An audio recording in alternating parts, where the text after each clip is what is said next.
And welcome into the Tuesday edition of Robby and Rexrode here on ESPN 102.5 The Game. Robbie Stanley, Joe Rexrode, Elijah Campbell here with you on this Tuesday morning in Nashville, Tennessee, streaming live on Periscope, on YouTube, and on Twitch as well. And as always, taking your thoughts on our text line driven by WilsonCountyHyundai.com, 615-737-1025, 615-737-1025. Joe Rexrode, how we doing? What's going on? Just trying to get this mic worked out here. And you did. Is my mic working? Your mic is working. Okay. It doesn't sound good in my earphones. Sorry. I'm good, man. You're on the air. How you doing? Good. How we doing? We're doing great. Elijah, how are you? A lot less trouble than what Joe's having with his microphone. No, that's good. And with mine. Is this where that whoever's watching right now? Whoever is that where that goes? It doesn't that's seem good. right. That looks good. Okay. Yeah. All right. Get the Did a good mic job. flag towards the camera. Right. Some branding going on here. Yep. Yeah. See, strategic. But you got to, this is some branding too. Like, got to make sure as much of that comes through too. 'Cause, Yeah. And your Pixies shirt specifically. That's true. Great album, Doolittle by the Pixies. Greg Wyshynski would approve. How many shirts do you have with musical artists and or albums on them? Not enough. I mean, I used to have a Guns N' Roses. That's gone. I used to have an REM. That's gone. I need more. Like, if I could wear a band shirt every day, I'd be happy. I'm sure there's Creed shirts somewhere that we could find for you. Hey, you get me a Creed shirt, I will make one of those little, like, red circles with the line through it. I'll wear it all over town. Jeez. All right. I know. I feel like I'm a little bit too. By the way, I've been talked out of live being in the triumvirate of suck. Okay. Yeah. I've got some friends who have actually sent me some live songs. They're like, yeah, you are too hard on live. So I've taken them out of the triumvirate of suck. Okay. Have you replaced them? It was Bush, Creed, live. I have replaced them. So it's Bush, Creed, Blink. Okay. Because you guys have made me realize how much Blink 182 sucks. I forgot how much they suck.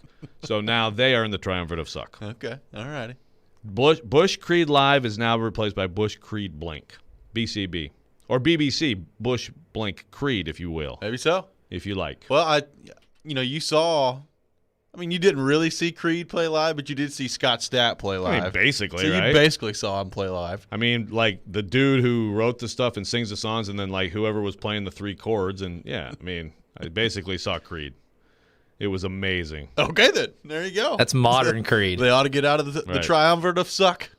Just on that alone. Oh, they are spearhead. They are leading Firmly the charge. entrenched Yeah. in that way. How about those L.A. Clippers staying alive last night? I thought they were going to be done heading into this game. Paul George goes for 41 last night, and they stay alive, holding off elimination. Reggie Jackson, it's just amazing. Reggie Jackson. What can't the guy do? I know. Hit 500-plus career homers, save the Clippers season.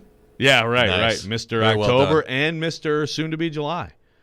There's another, for Pistons fans, huh? Where was this? I mean, at times he was actually pretty good for them. I mean, that's what he is, too. He's a streaky shooter. Yes. And what we say yesterday, the Clippers are going to have to make 40% of their threes. They're going to have to just get hot, and survive the Suns. The Suns are just a better team right now. Yeah. I think Marcus Morris was, 8 for 10 from the field in the first half, too, when they got on that. They were up 10 to 12 points consistently throughout the first half, So that's what it took. It took Marcus Morris playing out of his mind. It took big boy minutes from DeMarcus Cousins that they actually finally got with He didn't Zubac. foul out. Yeah. He didn't foul out. He didn't get teed up. It's a pretty good night for DeMarcus Cousins. Win-win-win. Last night was the ultimate best case scenario for the Los Angeles Clippers, and they've delayed their elimination by one game. Yes, they have. We'll see what happens in Game 6 in that series. We'll have a lot more to say today as well about Game 1 of the Stanley Cup Final last night and some news yesterday for the Nashville Predators. All that coming up a little bit later in the show as well. But we begin today with Vanderbilt. They win in Game 1 of the College World Series Final. They take down Mississippi State 8-2 in a very interesting beginning of the game. Joe Rexrode, Jack Leiter gives up a home run in the top of the first inning. That crowd was going nuts in Omaha, and I would say just based on watching it through the television screen, the percentage was probably at least 80% Mississippi State. I mean, there are a lot of Mississippi State fans there. and they got out to that 1-0 lead. That place was going nuts, and I thought, oh boy, this could be a very interesting environment for Vanderbilt to try to handle. And then Christian McLeod was on the mound for Mississippi State in the bottom of the first, and that did not go well. He allowed 4. Vanderbilt ultimately scores 7 in the first inning, and the game pretty much over at that point. When you give Jack Leiter at that point a 6-run lead, good luck coming back if you're any team in America. Yeah, so what did Vanderbilt, what did they end up with? Did they still end up with like 4 hits? Maybe they got 5. Maybe they got 5 hits. I believe they had, 5 total. That they had set, they had 7 runs on, on 3. So it wasn't like all is, been turned around offensively, but hey, timely hitting. Obviously, C.J. Rodriguez with a big one. Jason Gonzalez with the homer that was kind of the kill shot. Yeah. They had some really good at-bats in there, and then they just had some taking advantage of a pitcher who was just all over the place, hits 2 batters, and, it was a meltdown because, yes, that place, I mean, I saw someone tweet out a picture, and it was like it's 96% or something like that. It's not that. And I remember, 2 years ago, for sure, Vanderbilt had, I would say, they had like 40% of the stadium. But it does seem, I agree with you. It seems like 80-20 seems like a good, that's going to overwhelm the noise if it's 80-20. And I think Vanderbilt fans still have a decent chunk, but yeah, man, it is a home game. Those people have traveled. And, boy, were they disappointed. Did the noise level just change from if it was just a close game, what would it have been like? But, I think Jack Leiter would have handled it fine. He's pitched in some hostile environments, and honestly, he just looks like he's got stuff where maybe he thrives off that. But, you get through the bottom of the first, and it's 7-1. Like, what do you have to make noise about the next inning if you're Mississippi State? You've just been shell-shocked at that point. Yeah, I'll give him credit. First of all, it was big for him. He has 2 shutdown innings right after that. The next one is huge. He goes 1, 2, 3, and then he strikes out the side the next inning. Give Mississippi State credit for, battling and trying to, and they got him a little bit, and I think he kind of lost a little bit of edge on his breaking ball. And they were kind of getting to him a little bit, but then you get some big defensive plays, and ultimately the guy was just gold in this thing. He should be 2-0 in this thing because he should have gotten a run or 2 against NC State. But 14 innings, 23 strikeouts in Omaha. It's not bad. Just tremendous. And then Vanderbilt's able to only use one guy to the bullpen, Nick Maldonado, who also has been great, by the way, and was just lights out. So they're in pretty good shape here heading into tonight, which, by the way, am I reporting this? I don't know. I'm not quite reporting this, but I'll call a shot right now. Okay. It'll be Christian Little tonight. Okay. It'll be Christian Little. I like it.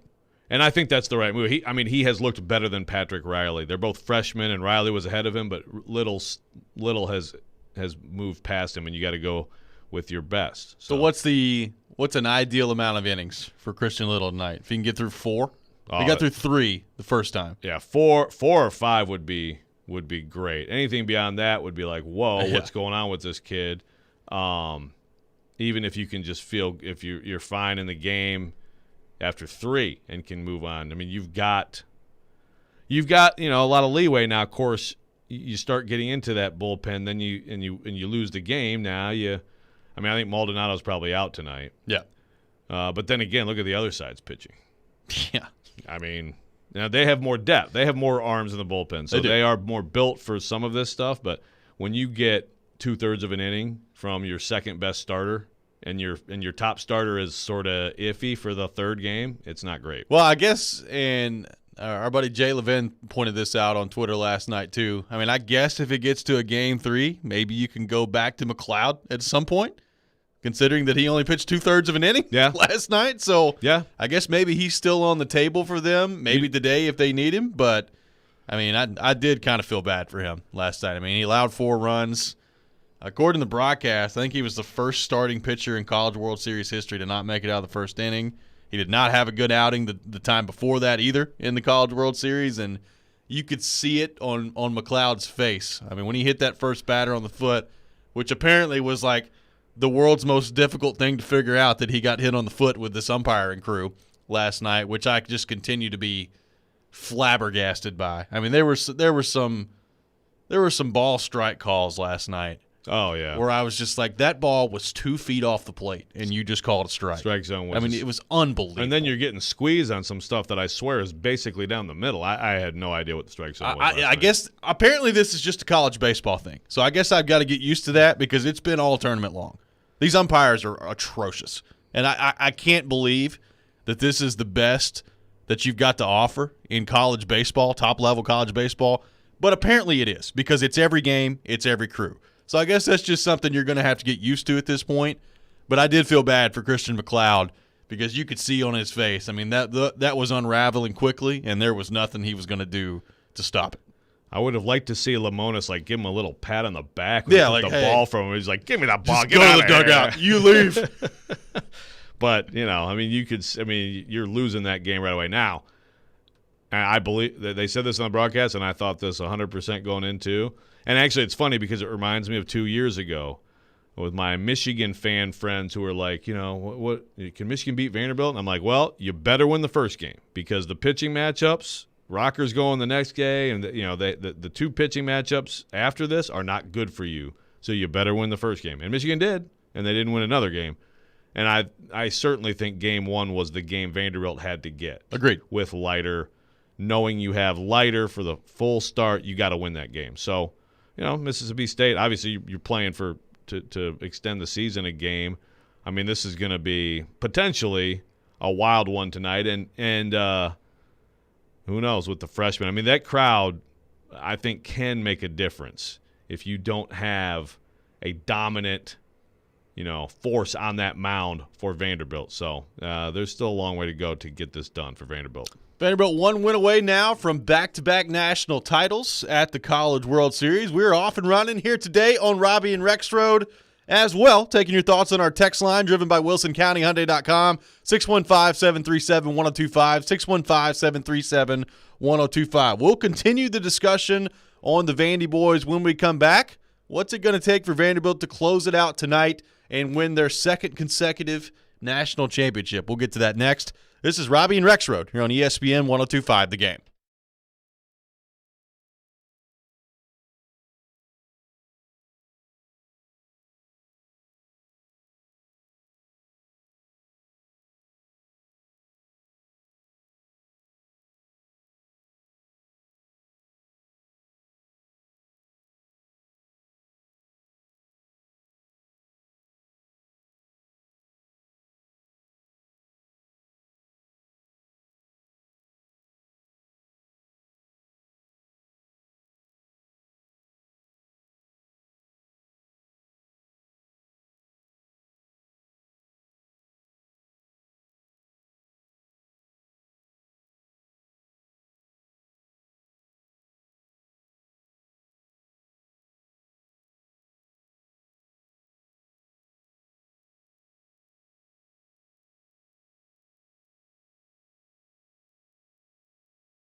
What a first inning last night for the Vandy boys. Gonzalez with the bomb to make it 7-1 in the inning. Vanderbilt 7 runs in the bottom of the first.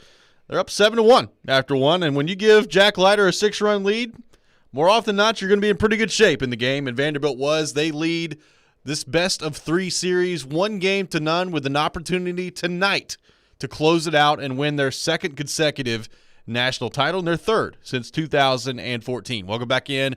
Robby and Rexrode here on ESPN 102.5 The Game. Joe, it was pretty incredible to watch the bottom of that first inning take place. First off, when Enrique Bradfield gets on base, I mean, he just messes with you. I mean, you saw them. I mean, they were throwing over there. I didn't count, so I need to go back and count, but I bet they threw over to first base 7 times in the next at-bat while Bradfield was on base. He just poses so many problems. And he did ultimately end up stealing, but it was kind of a hit and run anyway, so it didn't matter. But I think that was kind of the first step of Christian McLeod being off his game in the bottom of the first inning, and then it continued to unravel from there. 2 people hit by a pitch, and then Gonzalez with the home run after the pitching change to make it 7-1. We talked yesterday on the show about, hey, you're going to need some timely hits against Mississippi State. You're going to need your bats to come alive and offensively to be much more dangerous than they've been so far in this tournament. And at least for 1 inning yesterday, Vanderbilt absolutely was that. A really good job by the Doors offense in the bottom of that first inning. That did make it 7-1, right? It did. Yeah, Ravitch said 6-1. I just realized he bombed it on the broadcast. It was 7, I promise. Come on, Carl. That's okay. Still a good broadcast. And, yes, very timely, and I agree with you. We were sitting at home, actually, and I was telling Brennan this. I'm like, see, right now, I don't know if because he loves Enrique Bradfield. I'm like, I don't know if he's going to get a steal, but right now he's winning for them because your pitcher is completely distracted by him. And that's probably going to – doesn't always cost him, but a lot of times you see that cost a pitcher. It's one of those times when dad looks smart. That's right. Because, and, again, give it all to Bradfield getting on, but that's big, and it just changes things. And then all of a sudden the control's lost. And, I mean, C.J. Rodriguez just it's a big hit. That's a big, big hit in that situation. I mean, they still end up – so they end up with 5 hits. Nothing to – I mean, it was they were – the Mississippi State bullpen did a really good job against them for a lot of that game. And you see that sometimes, too, when a team has an outburst and it's sort of like you're in, it's you maybe lose a little bit of aggressiveness at the plate or whatever it is. But it was still a step forward for them to get that. The Gonzalez big bomb. Isaiah Thomas gets you an RBI. That was also big, to have him back in lineup. And also, by the way, hey, did you see the top 10? Did he make the top 10 with that diving I didn't see catch? it, but I'm sure he did. He had to have. That was a great catch by Isaiah Thomas last night. It was a real nice heads-up tag, too, to go from first to second. But, yeah, that was a heck of a play. But, so that's also another part of this, too. And it was asked of Tim Corbin afterward, defensively, this team's been sloppy in Omaha. They've made some bad errors and some just really uncharacteristic errors, and you got a clean game last night. And that's big. And not just a clean game. That play, a couple others, too. When Parker Nolan can't get the ball out of his glove, but he still gets that, bounce pass to first to turn the 5-4-3. That's a big 5-4-3 in that moment. Carter Young, a big play last night, kind of going over the shoulder, catching one in the outfield. I mean, you're making the routine plays, and that's great, but you're also going kind of the extra mile defensively as well. When you're doing that, you're going to give yourself a pretty good chance if you're Vanderbilt, and that's what they did last night defensively. It looked like the Vanderbilt that we've seen for much of this season with the way they played defense last night. And then also, I know it was just one hit, but, I mean, Carter Young, a big hit last night to make it 8-2. Maybe that could be the start of something today as he, at that point, I think he was 0 for 3 in the game, and he finds a way to get on base with a nice RBI single there. We talked about him yesterday, too. Like, you're going to have to start to get something from the 2, 3, 4 areas of the lineup. They did that yesterday, and Carter Young with a big hit. Even though it was 7-2 at the time, you get it 8-2. Just to see one fall for you at this point, it's got to be big for him too.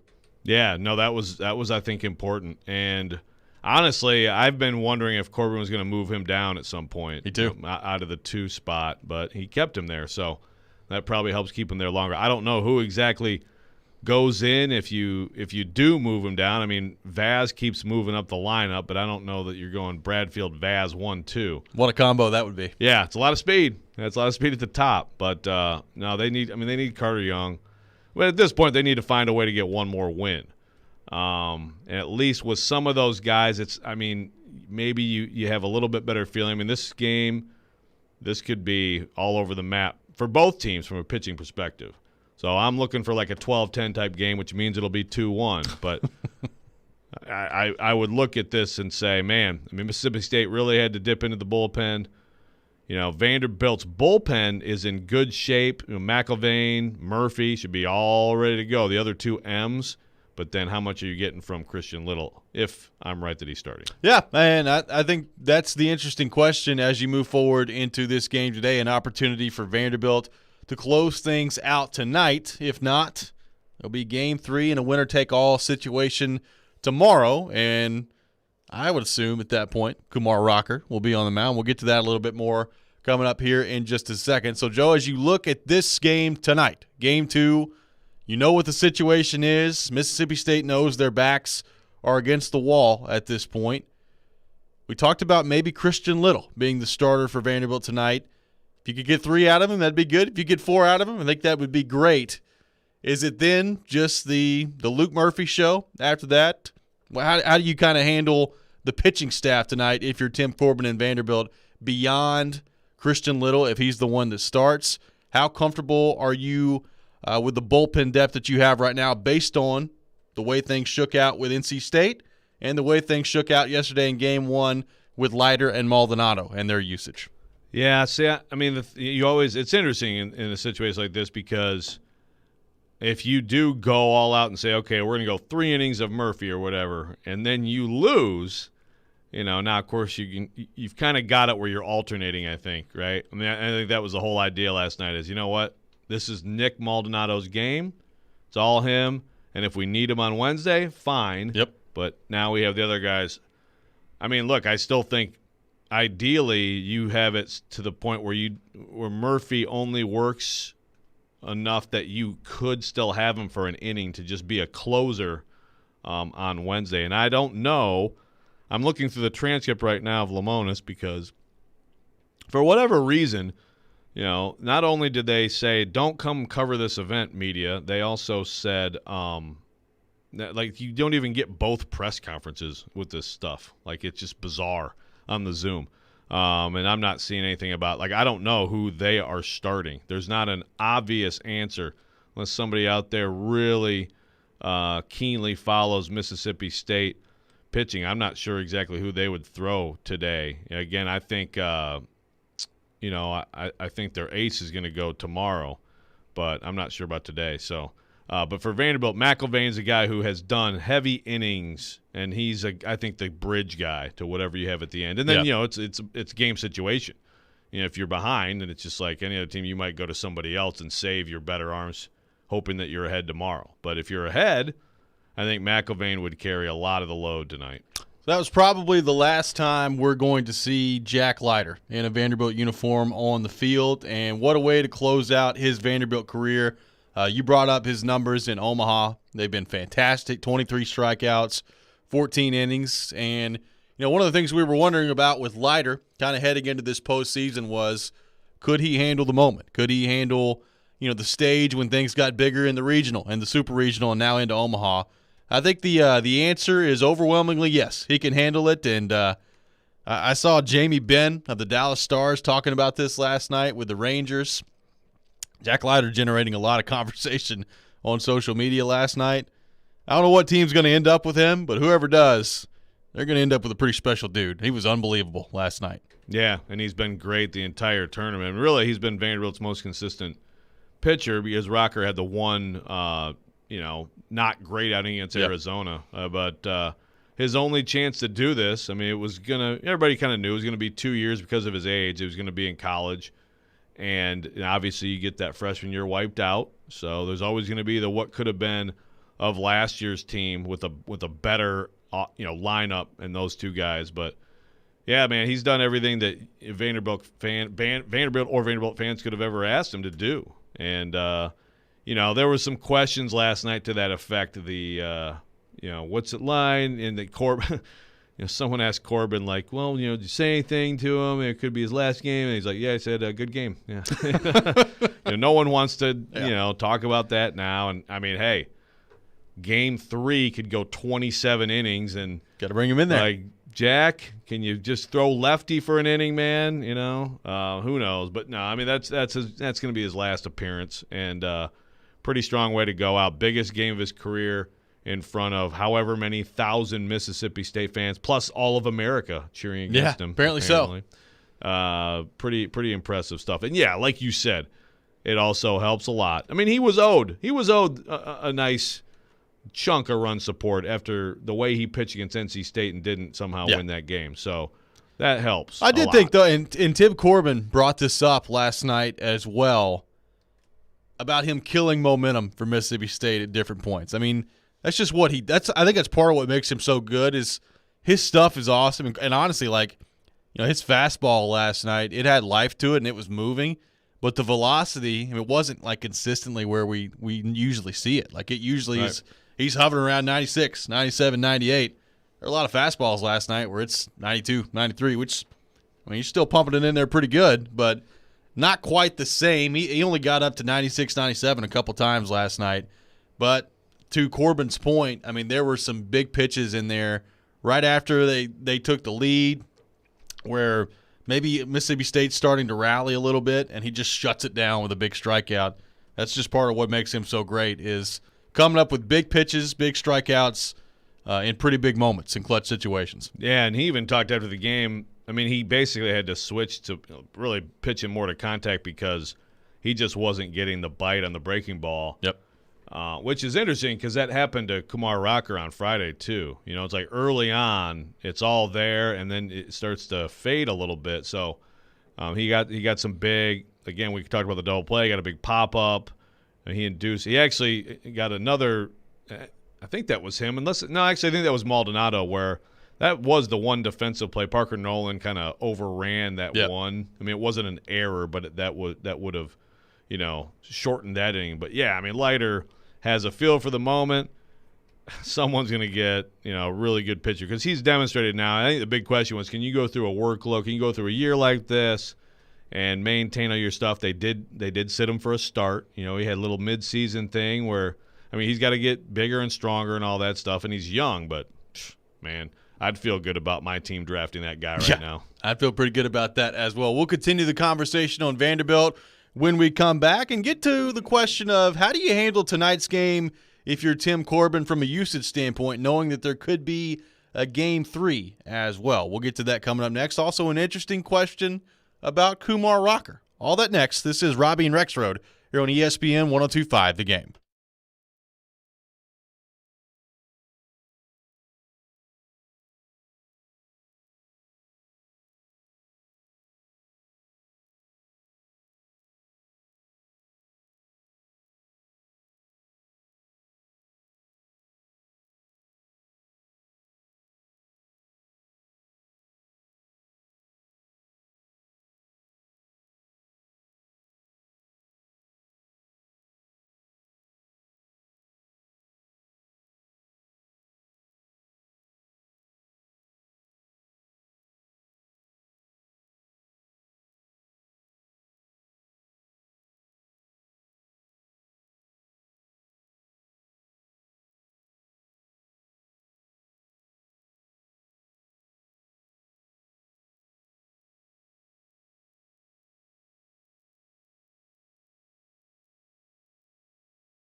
Welcome back in, Robby and Rexrode here on ESPN 102.5 The Game. Robbie Stanley, Joe Rexrode, Elijah Campbell here with you on this Tuesday morning in Nashville, Tennessee, discussing a big win in Game 1 for the Vandy boys last night. Now just one win away from their second consecutive national title. Of course, they did not play and have a national title a year ago, so going back to 2019, this would be 2 in a row for the Vanderbilt Commodores. Joe, if they're able to finish this off and get this done, 2 in a row, 3 since 2014, what does this do for this Vanderbilt baseball program? What does this do for the legacy of Tim Corbin, not only in this sport, but you start to talk about the great coaches in the history of college sports overall. I think you can make a pretty good argument he's already there. How much would this strengthen it, getting that third one, which, as we know, football, basketball, baseball as well, that third one, you start to separate yourself from the rest of the pack. Yeah, it's a good question. So I'll ask a little trivia here. Okay. Where would that put Vanderbilt in SEC history in terms of overall national championships? What would you guess, just off the top of your head? Number what in the SEC history? My guess is 4. I was going to guess 4 too, but I'll go 5. Okay.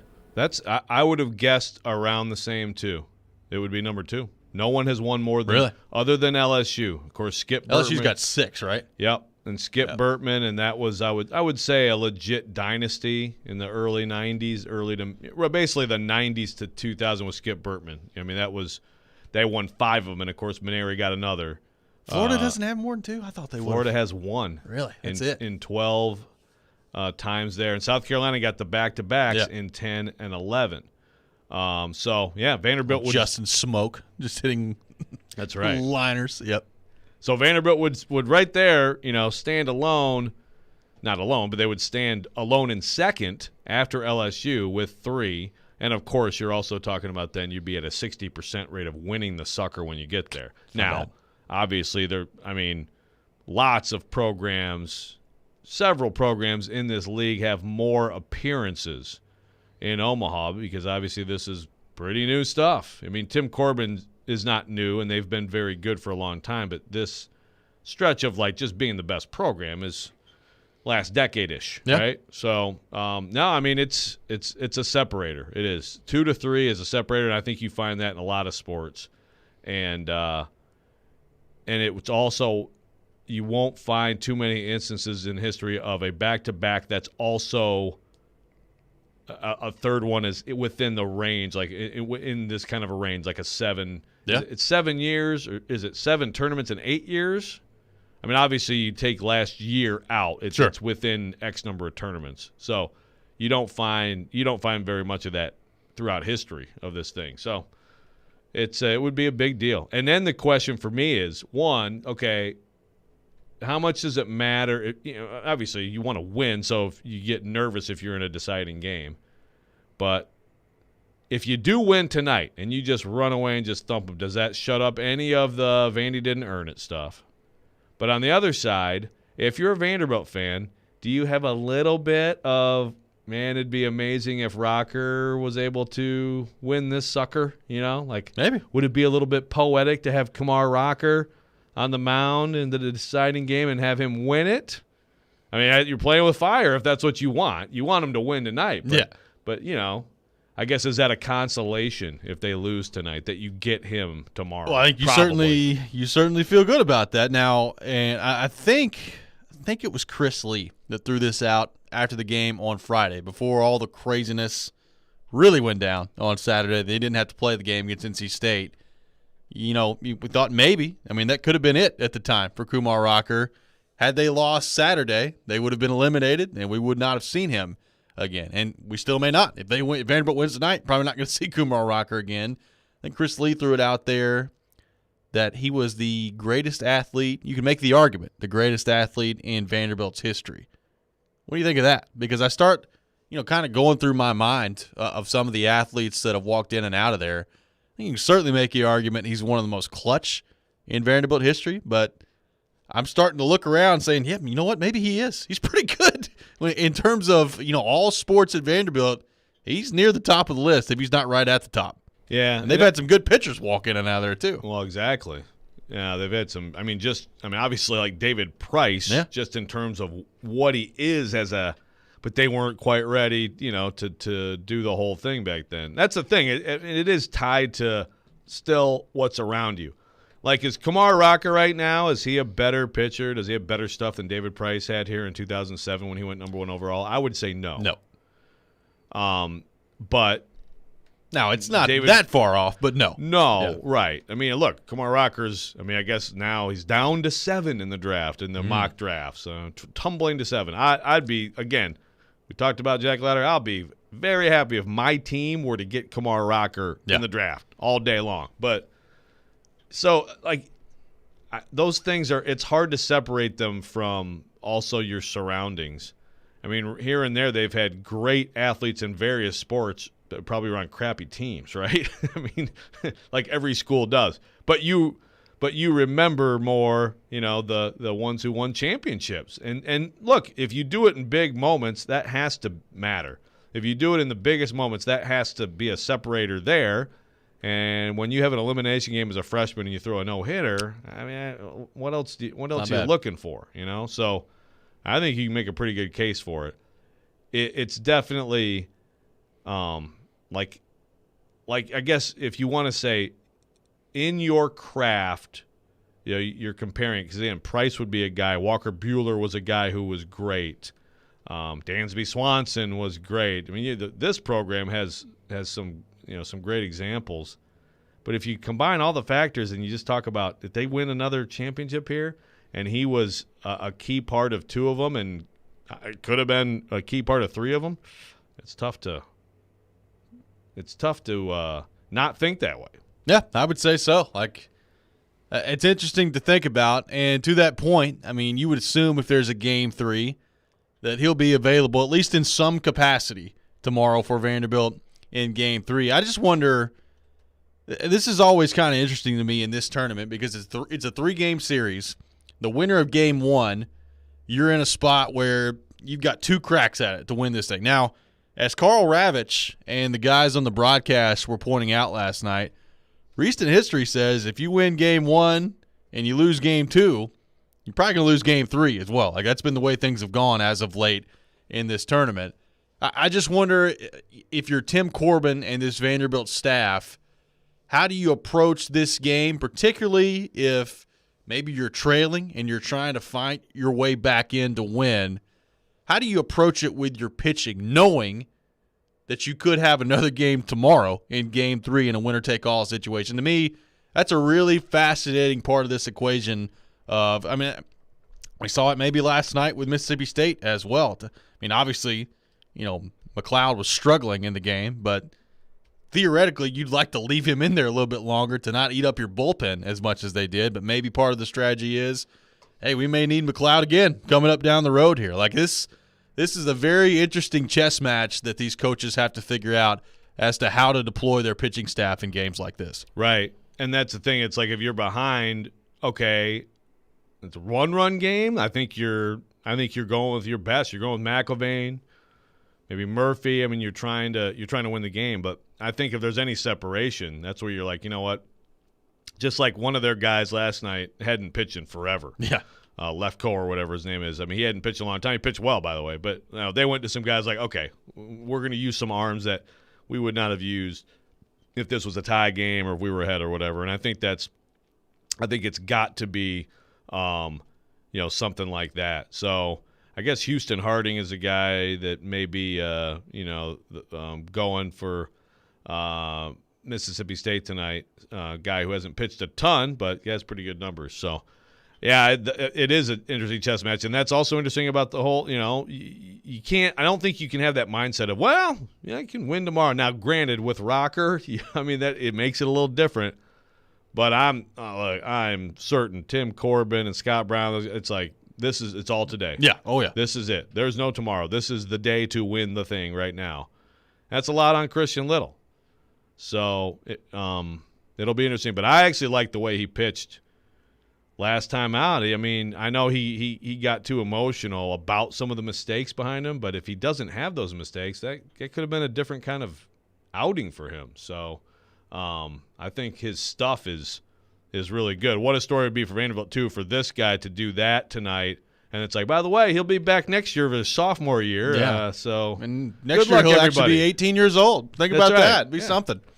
Yeah. Can't believe he's 17. He'll be able to vote a year from now. Yeah.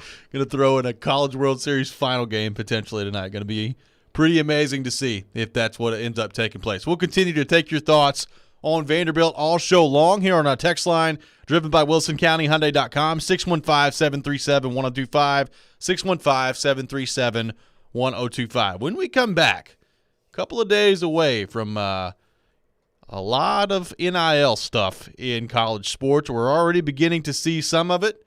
Joe Rexrode's got some interesting takes on the name, image, and likeness that's about to sweep the college sports landscape. We'll get to that coming up next. This is Robby and Rexrode here on ESPN 102.5 The Game.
Welcome back in, Robby and Rexrode here on ESPN 102.5 The Game, streaming live on Periscope, on YouTube, and on Twitch as well.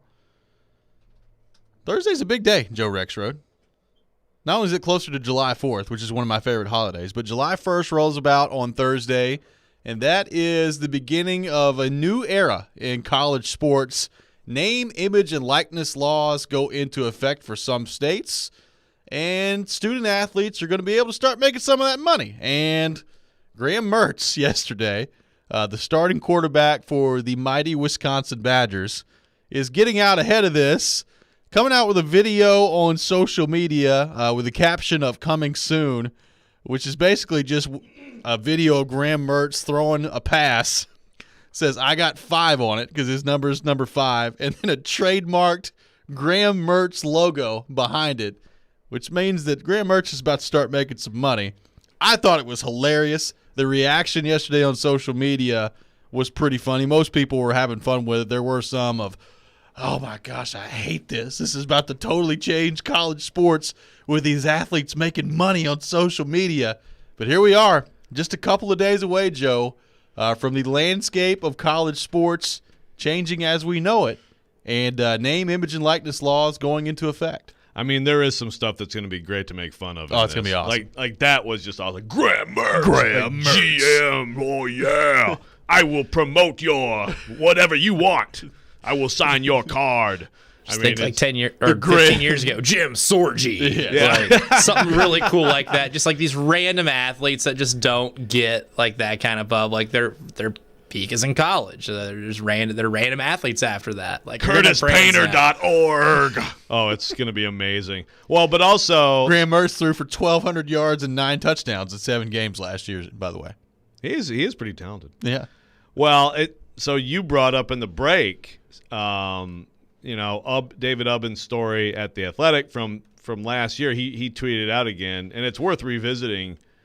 I mean, it is great. Like he went the Garantano route here. So if he what is this company? It's a company that estimated this for him. But what could these guys make just off social media? Just off social media, again, basically using your following for paid advertising. If Garantano, as of last year, and by the way, not like a guy who had consensus support from Tennessee fans. He did not. But a very well-known athlete. So if he would have just posted paid advertising twice a week in a year, based on his profile, he would have made $132K. Now he's a great example. Jared Garantano's not going to play in the NFL. No. Okay. And honestly, no disrespect, but no. I tell you what, and if I didn't even think about the whole thing with Garantano, Washington State, and everything like that, because obviously he could have moved on. Hey, hang around another year of college football, because this is your last time of playing football where people are going to watch you on television and you're going to be like a public figure, right? Yeah. Doing that. So he's a great example of someone, and there's so many examples. All these guys we just talked about, they're not NFL quarterbacks or whatever the sport may be, but they're known because of what they do in college. So great. Now you can go make $100K in a year. You can get a little bit of money to start your life with. I mean, that's what a lot of this will be. But you go down the list. Yeah, you pointed out, I mean, Harrison Bailey could have made like almost $40K off his social media. Yeah. Just because people know Harrison Bailey. Got on the field for 2 games at the end of the year, however many it was, 3, whatever. I mean, yeah. I like how this list of what he had last year, you get down to like Kenny Solomon, make a couple grand. Great. Yeah. Make a couple grand. Sure. But yeah, another thing about this, not only the athletes, and I mean, yeah, people who are mad about this, I mean, come on. I think it's going to be funny, some of these campaigns, to put your brand out there. But the schools are also they're so insufferable already. And it's like so many of the same people who are like, we can't do this. Oh, this is going to ruin college sports. Yeah. And now it's like, come to India. Like Indiana's like, come here, endless potential. Name, image, likeness at Indiana. Like Michigan State. My was like Evergreen. Like they all like names for their programs and stuff. I mean, but again, what is it? It's Rocket all recruiting. Mortgage. Yeah. Well, Rocket Mortgage will be involved if it's Michigan State. But it's very much just like anything. I mean, it's like come to our place. We're trying to bring in the talent. Come here. We'll hook you up with some name, image, and likeness fun. Yeah. But again, a lot of the same people who have just been completely opposed to it. But that's what you got to do. You got to shift course and you got to embrace it. I mean, the NCAA, by the way, with their sort of interim rule here, has basically been like, just figure it out. Just do what you can do, and good luck. They had 2 years to work on this. They're on top of it, aren't they? Yeah, like 2 years to work on this. And basically they wanted to restrict it. And then this happens. That's how I read it. And then you have this opinion and everything that emerges from the Alston case. And it's like, yeah, I think we should just let them do as much as they can do. I hope that's the way it continues, because that's how it should be. I wonder if there's going to be like a cap on, hey, Harrison Bailey, like you can't go endorse everything in Knoxville. You can't go endorse every restaurant. There better not be. Every tire shop. There better not be. Like at some point, you got to go to practice, right? Well, that's true. Well, I mean, if all the different tire shops all have them, they're going to get mad, right? Like, well, you can't endorse them and us. Yeah, well, signing those checks, buddy. Yeah, I don't know, but there better not be a cap. Now, the whole thing is you have to report everything to the school, which is fine. Yeah, I mean that's fair, and obviously, no one wants this to turn it. Well, I shouldn't say no one. I do, but administrators don't want this to turn into, hey, I signed this kid to a deal to endorse for $1 million, and now you're going to get him. You're going to sign him. I want it to turn to that. I think that'd be amazing. I will say that Rhiannon Pocky, good friend who covered Tennessee, she brought up a good point. Like, I'm all for this, but how much is this going to now make, like, brand like a thing for, like, a 12-year-old, Oh, yeah. Like, we got to start getting your – like, what's your logo going to be? I mean, stuff like that will be somewhat annoying. Yeah. And at times it will not be probably good for kids. But, again – if you are a superstar, I mean, we're watching Wimbledon right now. You can be 14 in that thing. Sure. And then make all the money in the world if you're good enough. One thing that I thought about the other day that I'm interested to see if this trickles down into is like commitments, right? So you commit when you're a junior in high school.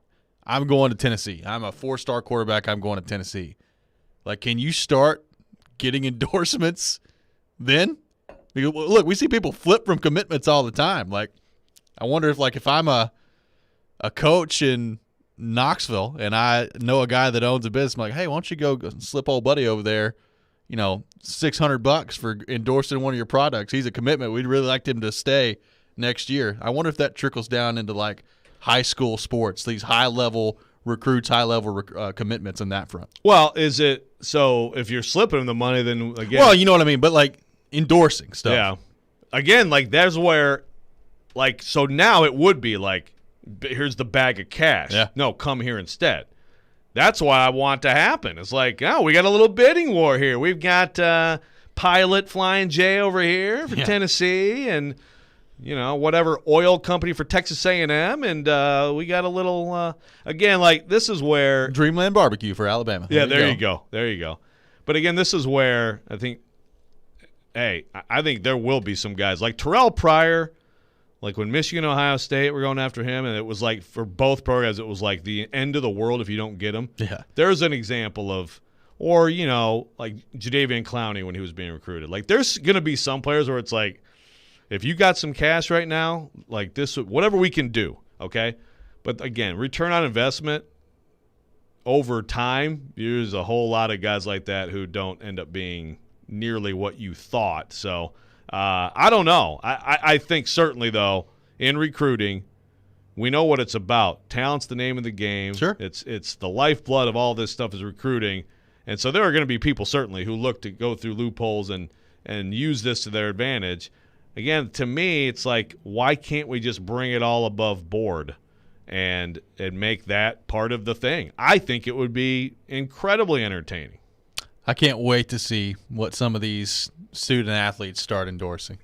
It's going to be awesome. Like Tennessee offensive linemen out there endorsing like some skincare product or something. It's going to be great. I'm looking forward to it. And what will happen is a lot of it will be like the Tennessee offensive lineman who maybe even is like the backup guard, but he's like from the small town. Right. And so like the restaurant in town, like, all right, like – your local like diner. Yeah. But great. And he gets like $800. Yeah. Okay. America. I'm cool with it. America. I can't wait to see the different levels of there's going to be the Graham Mertz video. If you've not seen it, we'll tweet it out. I mean, it was amazing. Fantastic. Just that trademark Graham Mertz logo at the end of it. He's thrown 9 touchdown passes at Wisconsin. I'm here for it. It is. All day long, baby. It is fantastic. When we come back, we will switch gears. Game 1 of the Stanley Cup Final took place last night. Montreal could be in a world of hurt. Is this series already over? We'll get to that coming up next. This is Robby and Rexrode live from the wholesaling studios, powered by RumpleOn.com here on ESPN 102.5 The Game.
Welcome back in. Hour number 2 of Robby and Rexrode here on ESPN 102.5 The Game. Robby Stanley, Joe Rexrode, Elijah Campbell here with you on this Tuesday morning in Nashville, Tennessee. Taking your thoughts all show long on our text line driven by WilsonCountyHyundai.com, 615-737-1025,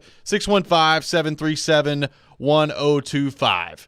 Game 1 of the Stanley Cup Final taking place last night.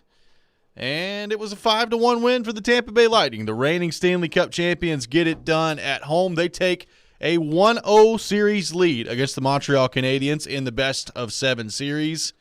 And, Joe, it was one of those games I was flipping back and forth watching Vandy play last night, and I would watch Tampa Bay and Montreal as well. And, it wasn't like Tampa Bay was just overwhelming last night. They weren't just absolutely peppering the Canadiens. But you just have to play so perfectly against Tampa Bay in order to win. And Montreal made some mistakes with the puck last night, and they found their way in the back of the net. A couple of great redirections by Tampa Bay. They're just so good. And we talked about it a little bit yesterday. They're starting to get this feeling to me when you start to talk about the all-time great teams in the NHL. Like, I'm not saying they're the greatest ever or anything like that. There's no weakness with this Tampa Bay Lightning team. They can score. They've got maybe the best defenseman in the game. I think they do have the best goaltender in the game. There are just no holes on this Tampa Bay team, and that was what stood out to me in Game 1 last night. This is just in order for Montreal to hang in there in this series and ultimately have a chance to win, it's going to require them to play almost perfectly, and that's a pretty tough task to pull off against this Tampa Bay Lightning group.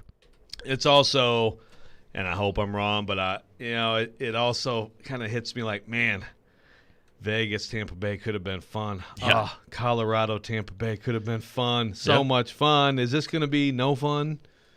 I hope not. I mean, I hope that, Montreal finds some footing and makes this a series. But I could see this being over pretty quickly and pretty decisively, and then sort of, wistfully wondering what it would have been like with one of those two teams, especially just Colorado, Tampa Bay was the one. Was that your pick? Colorado, Tampa Bay? Was that your pick for the final? Yeah. Yeah. Yeah. I mean, that would have been nice. Sweet. Yeah. I mean, it just would have been. But hey, it's how it goes. And Montreal has been a great story. It's one game. But to your point there, this is a really good Tampa Bay team. They're about to win their second straight, and then that's when you start talking about things like dynasty and whatnot. I think you can start talking about it if you win 2 in a row.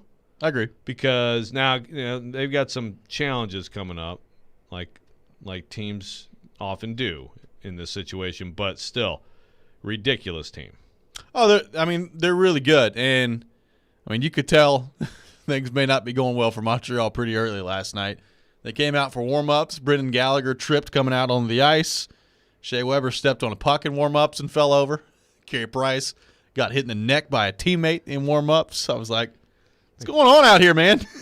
This is a lot of friendly fire taking place. Like the bad news bears out here. It's unbelievable to watch. And look, Shea Weber gets an assist last night. And look, I thought he played fine. But this team is just so good. And that's the interesting part of it. How do you bounce back now if you're Montreal? Now, we've seen this happen with Montreal. They got blown off their hinges by Vegas in the Game 1 of last series. Yeah. And I was sitting here thinking, oh, boy. Well, this could be very I was quick. saying the same thing I just said. Yeah. Oh, gosh, it should be Colorado. And Colorado-Vegas would have been fun, by the way. Absolutely. And they bounce back. So They that's bounce a good back. point. That's a So good point. if you can find a way to steal Game 2, if you're Montreal, then you go back home to Bell Center, and then maybe you've got a series from there. But, Carey Price last night, you look at the final line score. They gave up 5 goals. Carey Price was awesome last night. They just kept turning the puck over right in front of him. And when you turn the puck over, and Nikita Kucherov sitting right there, and Braden Point sitting right there, Steven Stamkos is sitting right there, and then you have like Andre Palat swatting pucks out of midair past your goaltender. It's a tough night for you at that point. Yeah, it's he had some big time saves. He gives them a chance most nights, but Tampa Bay they're just loaded. And I just fear that maybe Montreal, as much as last series proved that they have resiliency, like, do you run out of gas at some point? Like, how much does it take to get to this stage? Is it just too much for them to handle? I hope not. I hope we get some kind of a series here. Well, and it's interesting, too, to think about this from the Predators' standpoint, because you were just in a division with Tampa Bay and Carolina and Florida, 3 really good teams.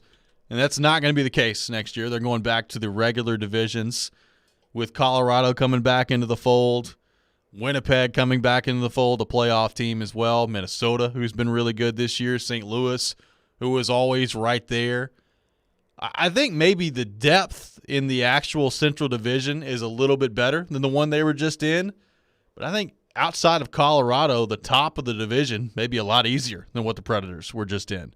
Like Minnesota, we'll see if they can take that next step. I still think they're a player or two away from being one of those true elite contenders. But outside of Colorado in this division, I don't think there's an elite team in the Central, and I think there were 3 in the one they just played with Tampa, Carolina, and Florida. Yeah, that's true. I mean, it ended up being a tougher division at the top, especially because of Florida. But I mean, Carolina, I didn't think they were going to be quite as good as they were either, but especially Florida. So you got 3. Florida was the big one, yeah. Yeah. You got 3 really, really tough teams that all of them could have absolutely gotten to this stage. I believe that. So you're right. It's Colorado and everybody else kind of looks that way, but a lot of the everybody else could still make the case as being better than the Preds. Yeah. I mean, it's still going to be, to me, right now, based on what they have, and there's going to be some changes. We know that in some form or fashion. But based on what we know of them, I think it's going to be a tough battle to be a postseason team next year. I know, and I agree. I think that's the interesting part if you're David Poyle is there a move that you can make this offseason? Because, I mean, I'm watching that game last night. And, again, it wasn't like the Lightning were peppering Montreal or anything like that. But the difference between the Lightning, Vegas, Colorado, some of these upper echelon teams, between them and the Predators, like there's a face-off play last night where Tampa just ties up the puck. It kind of squirts back out to Nikita Kucherov. He cuts to the middle and just rips one. I mean, just absolutely rips a shot from the slot. It's in the back of the net. The game's over at that point. Like you have your foot on their throat, and they're just able to close the door, not only in goal with Vasilevsky, but with their forwards as well. And that goes back to the conversation we always have with the Predators. Like, they just don't have that guy. Like, they don't have that guy that can close out the game when you need to have a big goal, either to come back and tie it or to put your foot on the throat of the opponent. More often than not, they just don't have that guy. And you're going back into a division now where, I mean, Winnipeg, they've got Scheifele. They've got, Little there. They've got Blake Wheeler. I mean, they've got guys there that could score. Colorado, that speaks for itself. Minnesota, Kaprizov coming up. He's a kind of a new threat. Oh, yeah. Fiala playing well. I mean, all these teams have these guys, and you just can't get there. And to me, that continues to be the major difference in what you're watching out there with some of these other teams. Yeah, I mean, I think that's fair. It's funny to mention Fiala, but hey, he's turned out well for them. He is, but like overall, that trade, if you are able to keep Granlund long term, I don't hate it. No, I mean, it was looking incredibly one-sided for a while. Yes, but yeah, and it's just, what's the answer? Where is that guy? Is that guy on the roster? Okay, we've kind of gone through that. I don't really believe so. I think they've got some guys who can make those plays at times. But to me, it's like you need more guys who can make those plays at times. I mean, it's just hard to find that guy. I don't know how they go about that right now.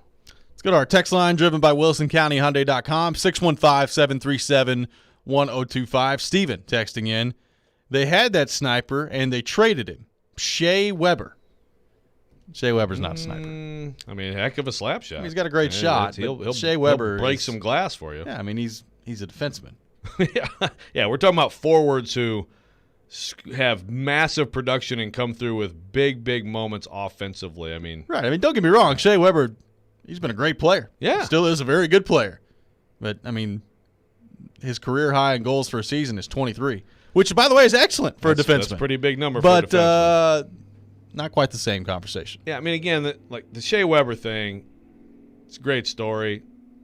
That's one of those, the revisionist history on stuff where you cannot complain about it. There's one of them for me.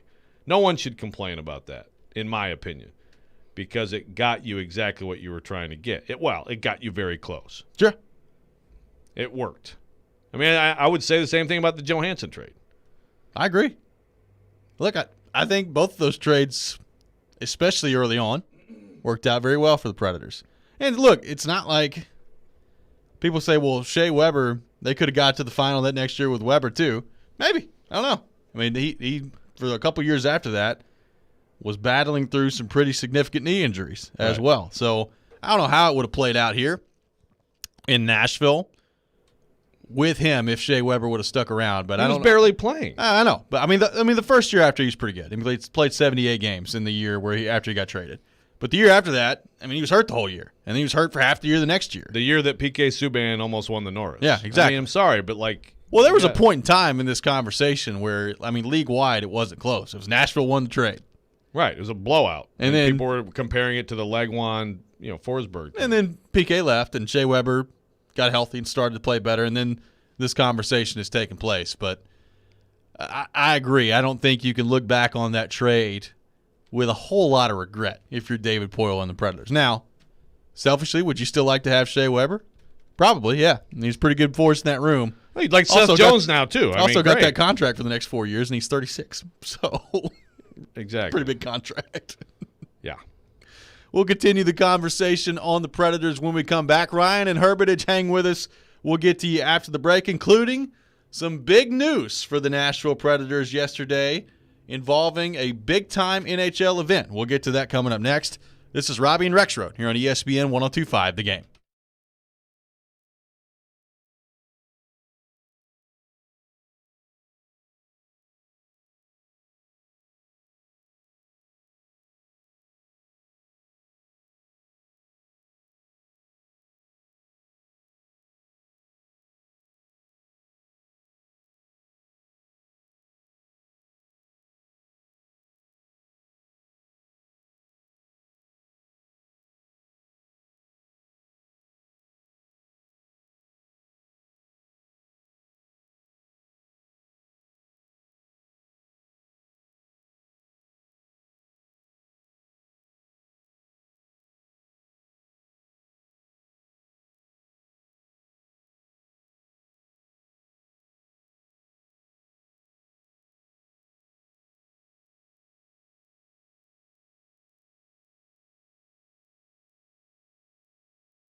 Welcome back in, Robby and Rexrode here on ESPN 102.5 The Game, streaming live on Periscope, on YouTube, and on Twitch as well.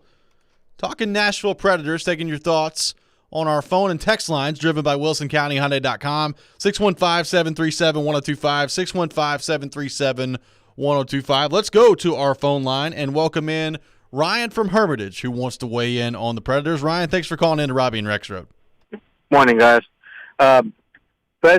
This is going to sound really thrown out there, but Fred's going to have to do what the Philadelphia Flyers did to Nashville, and they're going to have to go out and sign some offer sheets to some of these restricted free agents going to be out this year. You got Line A going to be out there, Aho, Svechnikov, and you got some others. And if worse comes to worse, you want to you want to trade Ryan Ellis, and Columbus is interested, talk to Line A's agent. I know Line A's been an up-and-down player, but in the right system, look at Granlund this year. He might produce, but see, how much he's going to want a year and maybe make a trade for him. I mean, look at Minnesota's star player, the rookie player this year. His contracts talks have gone cold. And this talks, he may not come back next year. He may go back to the KHL. See how much he won a year and throw him an offer sheet.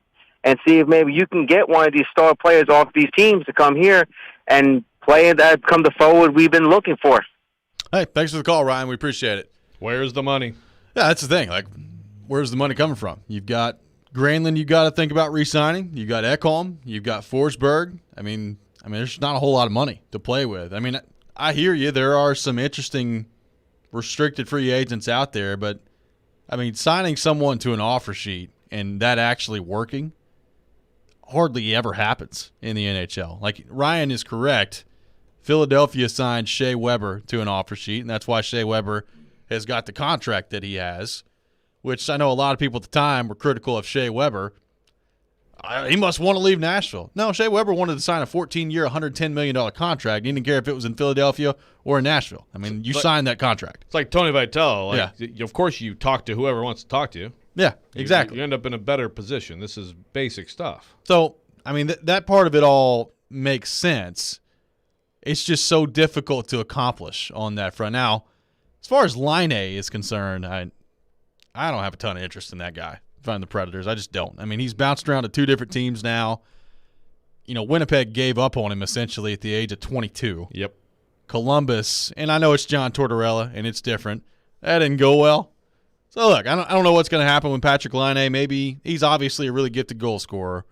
I think there are other areas of his game where he was really lacking, which is part of why I don't think he's in Winnipeg any longer, and he didn't work in Columbus. And maybe you can coach him up and he can get better in those areas. But I don't know that handing out a ton of money for Patrick Laine is the way I'd go about it if I were the Predators. I don't mind the sentiment in general. No. I think, again, I just said, how are they going to get one of these guys? This is one of those ways, other than you have one that you develop in your system, and someone like Tomasino becomes a star. He's going to be a good player, but it's hard to project that.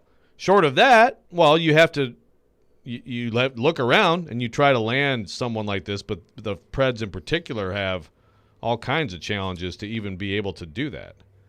They're going to have to shake up the core in some way, and obviously they're going to me, need to try to make the expansion draft work for them. But if you don't do anything like that, then you just simply don't have the money to even look at this stuff. So there was big news yesterday on the Predators front as well. Gary Bettman, NHL commissioner, held his annual kind of State of the Union address at the beginning of the Stanley Cup Final, touching on a bunch of different issues in the NHL, including some Olympic participation as well, which we'll get to coming up a little bit later. But also kind of highlighted what the schedule is going to look like next year and some of the big events like the Winter Classic, the Stadium Series as well, and the All-Star Game, and a big announcement here locally for some Stadium Series contests. Here's what NHL Commissioner Gary Bettman had to say yesterday at his press conference. On February 26th, the Nashville Predators will play host to the Tampa Bay Lightning in the 2022 Navy Federal Credit Union Stadium Series game at the Tennessee Titans home, Nissan Stadium. So that was Gary Bettman yesterday at his press conference. The Nashville Predators playing a little outdoor hockey here in Music City. February 26th, 2022, the Preds will host the Tampa Bay Lightning at Nissan Stadium. Some outdoor hockey. Predators fans have been clamoring for this for a while. Now they've got it. Looks like outdoor hockey's coming to Nashville. Joe Rexrode, your immediate reaction? I think it's just awesome. It's fantastic. And correct me if I'm wrong. I believe at some point it was kind of like they weren't sure if the Titans wanted to be engaged in this or Well, there was a lot of talk originally about the Winter Classic, and that's January 1st. And at that stadium, that's just hard to pull off. I mean, you've got playoff football to think about, the Music City Bowl to think about. And even regular season football may still be going. Yeah. Absolutely. So football with the Titans, the Music City Bowl taking place on, the 29th or the 30th. Like, you just can't have a game on January 1st for the Winter Classic at Nissan Stadium. This is a little different. Pushing it back to February 26th, you can absolutely make this work. There were people expressing concerns about the weather. Look, your guess is as good as mine as what the weather's going to look like on February 26th here in Nashville. It could be 15 degrees, and it could be 75 degrees. I think we all know that if we've lived here for any length of time. But they did this on January 1st at the Cotton Bowl in Dallas. It turned out all right. It was 50 degrees and cloudy. It'd be fine. Yeah, it'll be fine. I was at the first one of these, which was in 2001 at Spartan Stadium, Michigan State, and it was like in October, and it was not cold at all. I mean, they've done this in Anaheim. Yeah, they've done this at Dodger Stadium when it was 72 degrees. Yeah, it'll be fine. It's awesome. It's great. Did this surprise you? No, not really.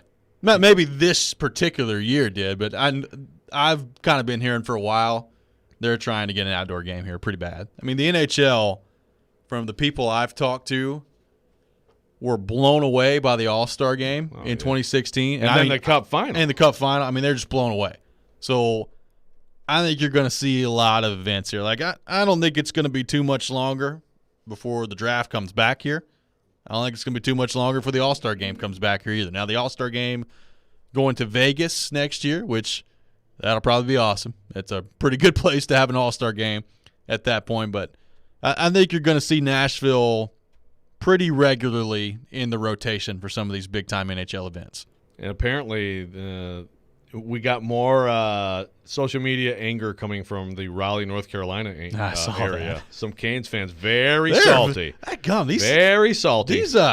These Raleigh, North Carolina people, they're upset about everything right now. And, well, Nashville and Raleigh also are technically sort of battling, hoping to get a Major League Baseball team. Yeah. So, I mean, there's some serious rivalry going on here. It's like a border war about to take place over there. It's unbelievable. They are. I haven't seen this salty. this many people upset since like Tennessee and Georgia residents were fighting over their water down by the Chattanooga border. It's been unbelievable to watch this take place. But yeah, apparently Carolina was supposed to get an outdoor game, and that's not happening. Nashville took it from them. Nashville just took it away. And then a couple hours later, Vanderbilt put 7 in the first, and it just avert your eyes, Raleigh, North Carolina. I will say this. Look, I think, and I saw some of this yesterday, not really here locally, but from the national response to these outdoor games, I do think they've lost a little bit of their luster. Like when they first came in and they did the first Winter Classic, and then they've played outdoor games, to your point, I mean, dating back to 2001. I think in the late 90s, they had one in Vegas for a preseason game too. So it's not a new concept, but they really added it to their rotation.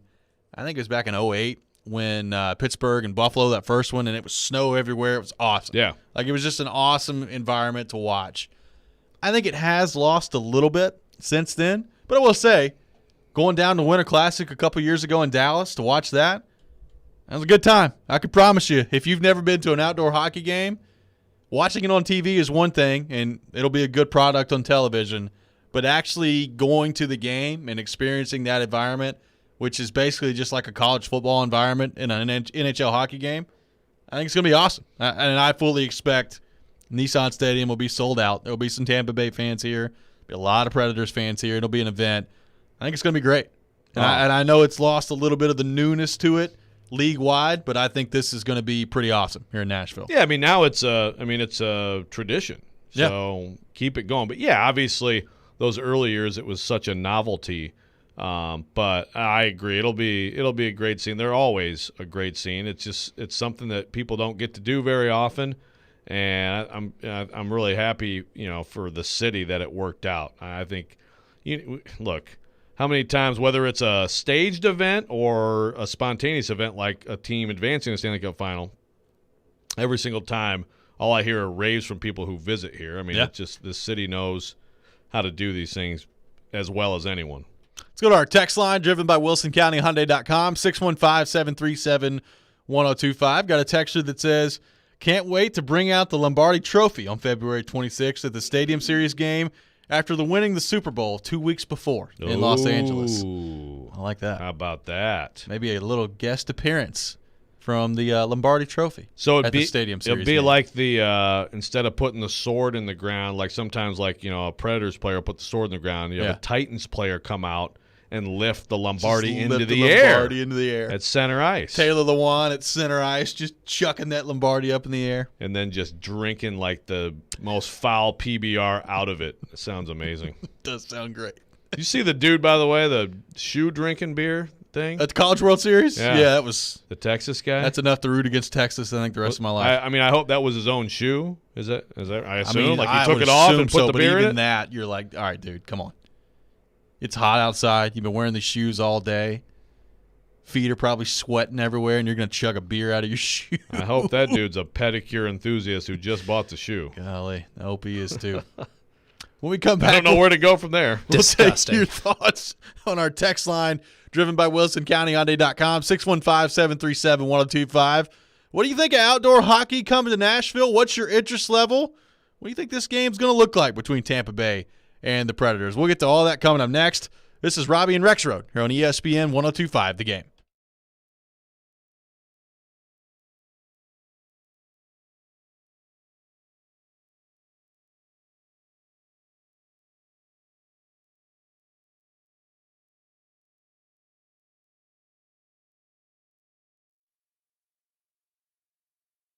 You may have heard that Allstate has new low auto rates, but isn't it time to see for yourself? Visit allstate.com or call an agent for a quote today.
The ultimate social experience is coming to Nashville. My Wine Society presents Blended Festival August 13th and 14th at First Horizon Park with live performances by Cascade, Lil Jon, Matt Stell, Blanco Brown, Bryce Vine, and more.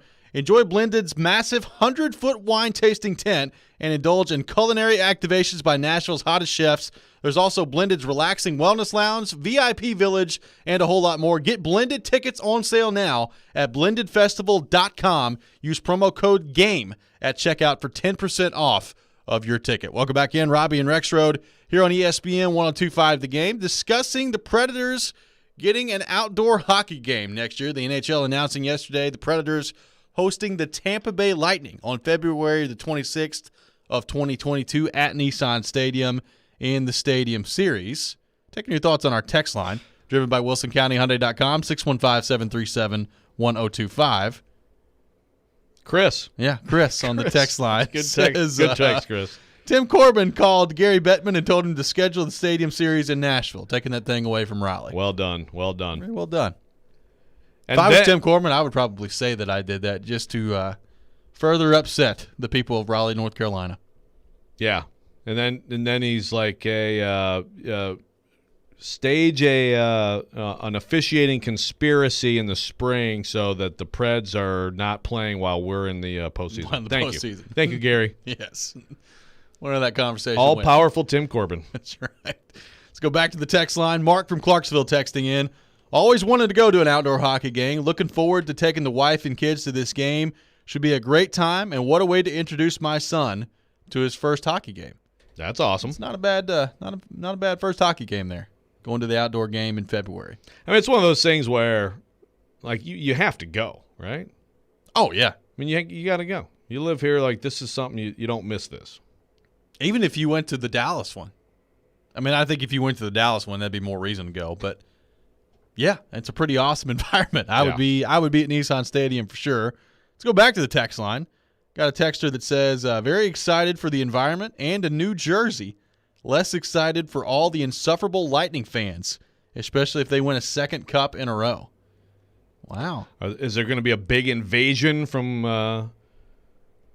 Florida? There'll be some Lightning fans here. Yeah. Oh, yeah. Are they insufferable? Is that a bad fan base? Was that how they're known? Not really, but I would imagine if they win 2 cups in a row, they'll be a little bit insufferable. Yeah. That comes with winning. Would Preds fans be insufferable? Yes. If they won 2 cups in a row? Yes, they would. Which is fine. That's what you need to do if you win. Yeah, there's always some level of that. Now, I will say that Chicago Blackhawks fans they may have taken it to a different level. Yeah, the level of forgot you had a hockey team for 10 years. But, hey, it happens. Speaking of the Blackhawks. Yeah. They got a situation on their hands right now. Yeah, that's ugly. Lots of bad stuff. Gary Bettman talked yesterday and spent a lot of his time addressing the situation currently ongoing with the Blackhawks as well, with sexual assault allegations coming out from their video coach back in 2010. So they have not yet addressed that publicly in Chicago, and they keep tweeting stuff out. And every time they tweet something out, people are that's all they're talking about in the replies. And Elliot Friedman talked about that yesterday in his 31 Thoughts podcast. Like, at some point, you're going to have to address this if you're the Blackhawks, and they have not done so as of yet. And Katie Strang, doing ridiculously good reporting work on this like she does on a lot of stuff. And I know she's not the only one, but really troubling, ugly story. Absolutely. I look at this game for the Predators. I'm so excited to see, number one, to the texter's point, you'd always get a new jersey, so that's cool to see. They hit it out of the park with their Winter Classic jersey. But also, like, the sight lines at Nissan Stadium, it's kind of been hit or miss for the NHL. Some of these have worked out pretty well in, some football stadiums. A few baseball stadiums have been pretty hit or miss for what I've seen in terms of the sight lines. I would think, based on what we know of Nissan Stadium, if you're putting it right in the middle of the field, probably pretty good sight lines for this event at that stadium, I would guess. I guess you never really know until you do it. And look, if you've never been to one of these, watching a hockey game from Section 303 in Bridgestone Arena and watching a hockey game from the back row of Nissan Stadium, those are two very different things. It's very difficult to see at times. But I think the sight lines, by and large, should be pretty good. Yeah, I would think so. Yeah, I would think it would work out pretty well in that stadium. What was the Can you recall something that was really bad? I heard from some friends that were there that the Nationals Park experience was not great. Now, it could have just been based on where they said. I think it was Washington and the Blackhawks maybe that were playing. I heard that was not great. Okay, yeah. So I would think this would be fine based on my understanding of the stadium. yeah, you would think so. See what happens on that front. Let's go back to the text line driven by WilsonCountyHyundai.com. Got a texture that says, why are they not having it at the new soccer stadium? Well, I guess it would be attendance. I mean, yeah, you want more people. want more people. You can get $60K plus for They'll this. be able, like, that seems like a lot. I mean, you're usually talking about 17,000 people in the building at Bridgestone, and going from 17 to 60,000 or whatever they're going to cap this at, it seems like a big number. They'll get it. This game will be sold out. I'll guarantee you that right now. Yeah. It'll be sold out. Because it's a lot of people. First of all, it's not like that 17K is the entirety of the Preds fan base anyway. Right. But, I mean, there's also going to be your casual fan who just wants to check out an event like this. So, yeah, that won't be a problem. But, yeah, I mean, I'm excited for the new Nashville SC Stadium, but the point I drove by it the other day. They're making some good progress on that, by the way. Yeah, it's going to be very cool. But the point of doing this is to bring the, you have the massive crowd and the football, like you said, the college football kind of atmosphere for a hockey game. Let's go back to the text line. Josh texting in, forgive my ignorance, but do season tickets include tickets to the Stadium Series game? I'm sure not. Probably not. I don't know. That's a good question. I mean, I would maybe imagine there's probably a way to if you're a season ticket holder, I'm sure you get pretty good priority. great priority on Yeah. it. Yeah. But my guess would be it's not automatically included. But I don't know. I'll have to check on If that. we're wrong, let us know, Preds. Yeah, I'll have to check on that. See what happens on that front. I would be willing to bet it's just priority for having them. So it's going to be a fun time. Good news yesterday for the Predators, getting some outdoor hockey in there. Some interesting developments yesterday, and I brought up Elliot Friedman earlier and his 31 thoughts that he comes out with every week for Sportsnet. And an interesting tidbit in there yesterday, obviously right now with the Stanley Cup Final underway, we're getting ready to get into the offseason here in the next few days.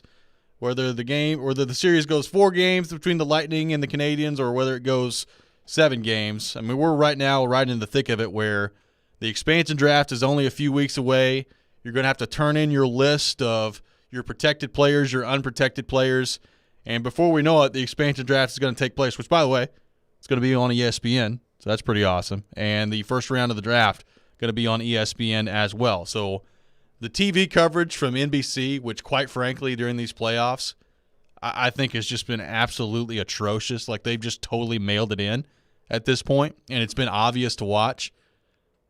Thank God going to ESPN, and maybe you can get a little bit better coverage as they move forward here, but that's a different story for a different day. Elliot Friedman in his 31 Thoughts piece yesterday saying, quote, another name I've heard regarding trade rumors, Nashville's Victor Arvidsson. Tough, hardworking player, 3 years left at $4.25 million. Now, Joe, we've spent a lot of time talking about Victor Arvidsson and what he has left in the tank, what maybe he doesn't have left in the tank.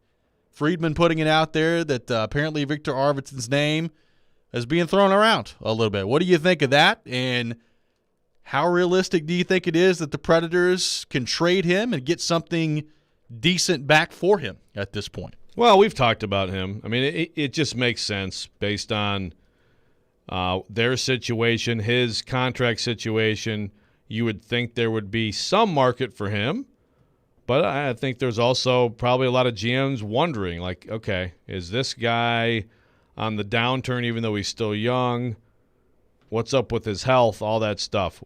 I mean, my question is, what can you get from him? What one thing, there's a benefit, obviously, of, clearing some space there. But what if he is going to have some big comeback season? And he's got, Victor Arvidsson giving you even, 25 goals. That's worth the money. It's worth the money, for sure. And I think for sure overall, over the course of his career, he's been underpaid, I would argue, based Agreed. on his production. So what can you get? What can you get for Victor Arvidsson?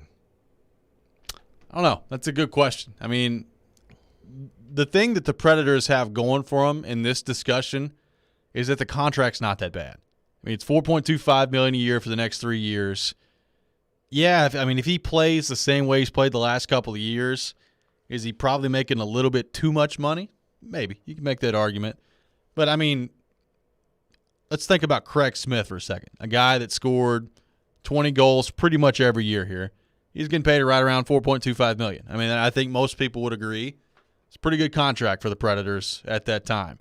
Like Victor Arvidsson, to justify the contract, I'm not saying getting back to, 30, 35 goals, but to justify how much money he's getting paid, he gets back to 20 goals. I mean, that's a pretty good number for a guy that scores 20 goals. So, if you're the Predators, does that change the way you view him in terms of wanting to trade him, just based on what he's getting paid? I would argue no, because if he's not going to be giving you 30, 35 goals, you look around the rest of that lineup, like who is? Forsberg's probably your only chance. Maybe Tolvanen, even though I'm not quite willing to go there yet. So if he's not, I still think, shaking this thing up and moving some core pieces around is going to be necessary. But I do think you could probably, if you're David Poile, find a team or two out there that would be willing to take on Victor Arvidsson's contract and give up something for him. But what is something? I mean, I don't think it's going to be you're not getting a top 6 forward back for him or anything like that. Maybe a third round pick. Yeah, see, I mean, to me, if you do that, then you're really in sell mode, right? I mean, you're kind of depends. you're in some sort of not knowing everything else. I mean, you could use it to clear money. Yeah, and then use that for someone, whoever that may be.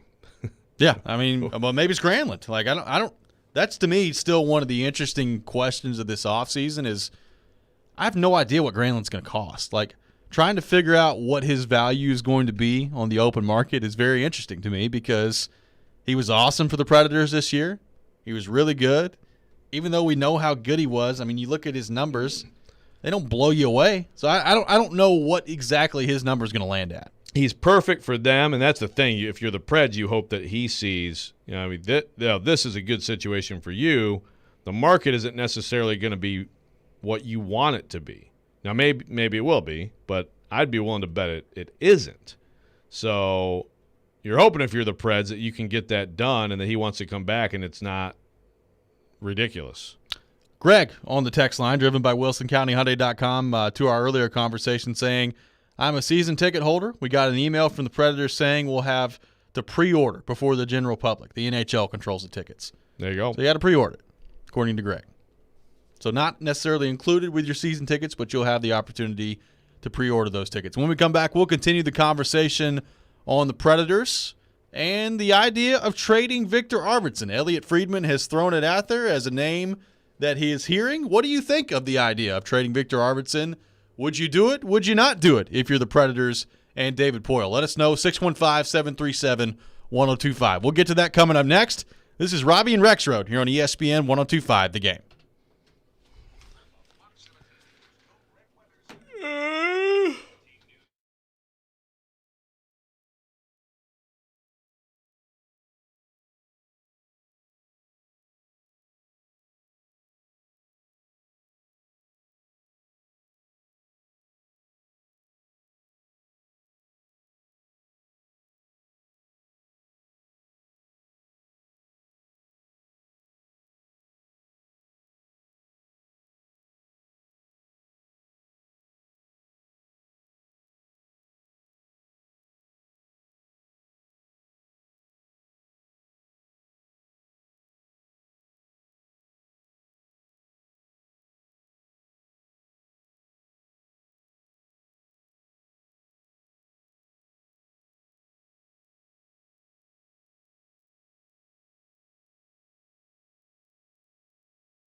Go to theGameNashville.com to check out Nashville's best deals. Deals happening now include a $50 Bad Axe Throwing Nashville gift card for only $25.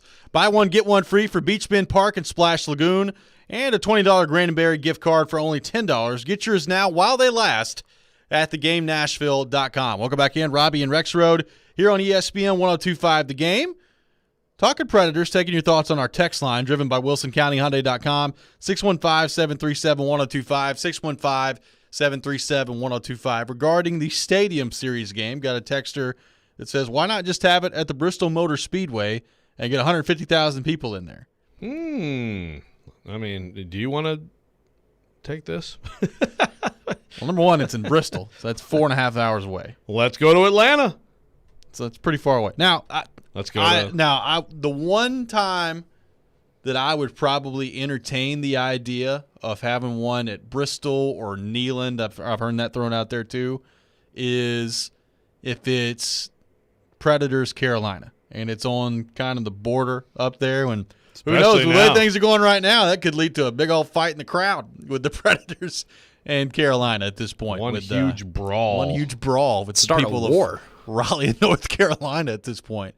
But also, like, I know that Tennessee football did this, and they played at Bristol against Virginia Tech, and it was cool. It was a good spectacle. Tennessee won the game. It was a bleep show. I was there. You couldn't see anything. Yeah. If you can't see a football game at Bristol with 150,000 people, how in the world are you going to see a hockey game? There were a lot of drunk people that day who didn't have water because it ran out quite early, who 85% of them had no idea what was happening in the football game. Yeah. No, you don't have a hocky game there. Yeah, I mean, there's that part of it too. But like, just from a simple sightline point, you can't see anything. Right. You have to have it in the middle of the grass out there, and that stadium's pretty big. Also, this is an event in Nashville, Tennessee. It is where we are. It is. So, look, I've heard that idea. I just I don't think the NHL would be interested in that. Just my guess. Nissan's perfect. Let's go back to the text line, driven by WilsonCountyHyundai.com. Frank texting in, Granlund is going to cost $5 to $5.5 million. Moving Arvidsson is the right move to clear space for that signing. He's part of the core that we've been hoping will get back to their past performance level. But can we stop hoping and just move on? Like, I'm with you. Well, I'm absolutely with the overall hoping the core comes back. It's not happening. They're not going to be better than they've been. They're not going to probably be what they've been at their best. So I agree. But the question is this the right move? Because, again, Victor Arvidsson could be a player who produces and actually earns his pay for you next year. He has a better chance of earning his pay next year than several other guys in that core, or Agreed. at least a couple other guys in that core. That's the problem. Agreed. So if you're just moving him out and you're getting a third-round pick, yeah, you clear the space for Granlund. Granlund's important. Granlund, to me, is more important to have on next year's team than Arvidsson. I believe that. But, I mean, I wouldn't mind having both of them. I wouldn't either. I think also when you start having this conversation of moving Arvidsson, I agree he's more likely to reach the level where he's earning what he's paid because his contract's really not that bad. I think he's also way more realistic to move because of that. Like, yeah, right. The more I think about this, the more I just am going to find it really difficult to believe that both Duchesne and Johansson are not here next year. Like, I'm going to be very surprised if they're not both on this roster. So if that's the case, and you've got $16 million tied up in those two per year as it stands right now, I mean, Arvidsson may be a move that you have to make out of necessity because he's one that you can actually realistically make at that point. Well, if that's how it goes, and you're right, and you move him and get a third-round pick, I mean, I just don't see how you're moving forward. I mean, you're to me, you're not a playoff team. If that happens. The hope would be that Tolvanen comes in and fills that role, or that Tomasino comes in and fills that role. And look, maybe they do. I don't know. But as we've seen, I think, kind of pinning your hopes on young guys, especially that young with Tomasino, it can work for a while. An 82-game season at the NHL level, that's a pretty difficult challenge for a guy like that to handle and be consistent all year long. Like, I think Tomasino is gifted enough where I think he's going to make this team. I think he's going to be on the team out of training camp next year. And I think he'll have his moments where he looks really good. I also know how difficult it is at the NHL level to sustain that all season long. Now, you can make the argument Arvidsson's not sustained that in 2 years either, which is true. And we had this conversation with Porth as well, and I agree. Like, I think we've seen Victor Arvidsson's best days. But I also don't think he has to get back to his best days to justify the contract. Right. So that's kind of the predicament you're in if you're David Poile. Yeah, because, and again, like, I'm predicating a lot of this whole idea of a retooled and maybe significantly different team on the idea that one of those two $8 million guys will be gone. But if you're right, then you just don't have that much. You just really don't have that many moves you can make, especially if it's that important for you to bring back Granlund. And based on how this year went, I would think it would be. Well, and to that point, like, if you find a way to get rid of either Duchesne's contract or Johansson's contract, that frees up $8 million at that point. I don't know. Look, Granlund might cost $5 million. He might cost $5.5 million. I don't know. Like, I don't know what his contract is going to look like. Are you better suited if you free up $8 million to try to get Granlund?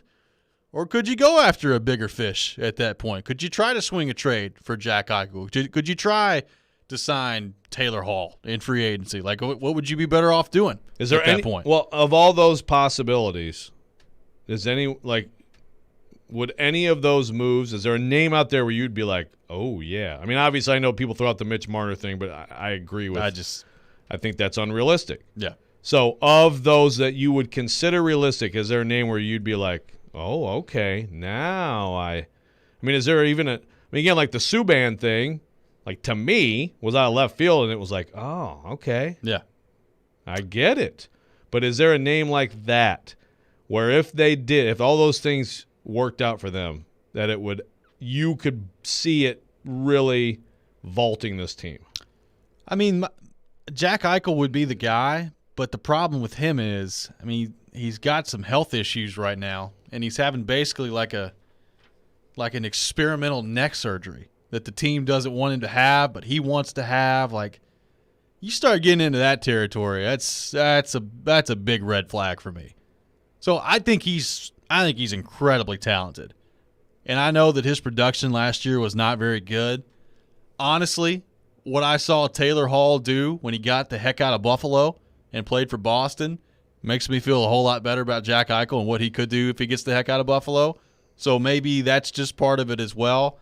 But he'd really be the only guy. Like, I don't consider – number one, I don't know that they're going to trade Mitch Marner in Toronto. And if they did, I just don't think he's realistic if you're the Predators.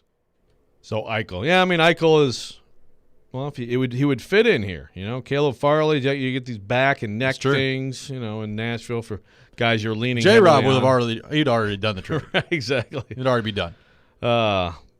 Yeah, I mean, that is one of those, you're just hoping it's all because of the horrific organization right now that he plays for, and not that he's had something to do with all that stuff. He's supremely talented. He is. There's no doubt about that.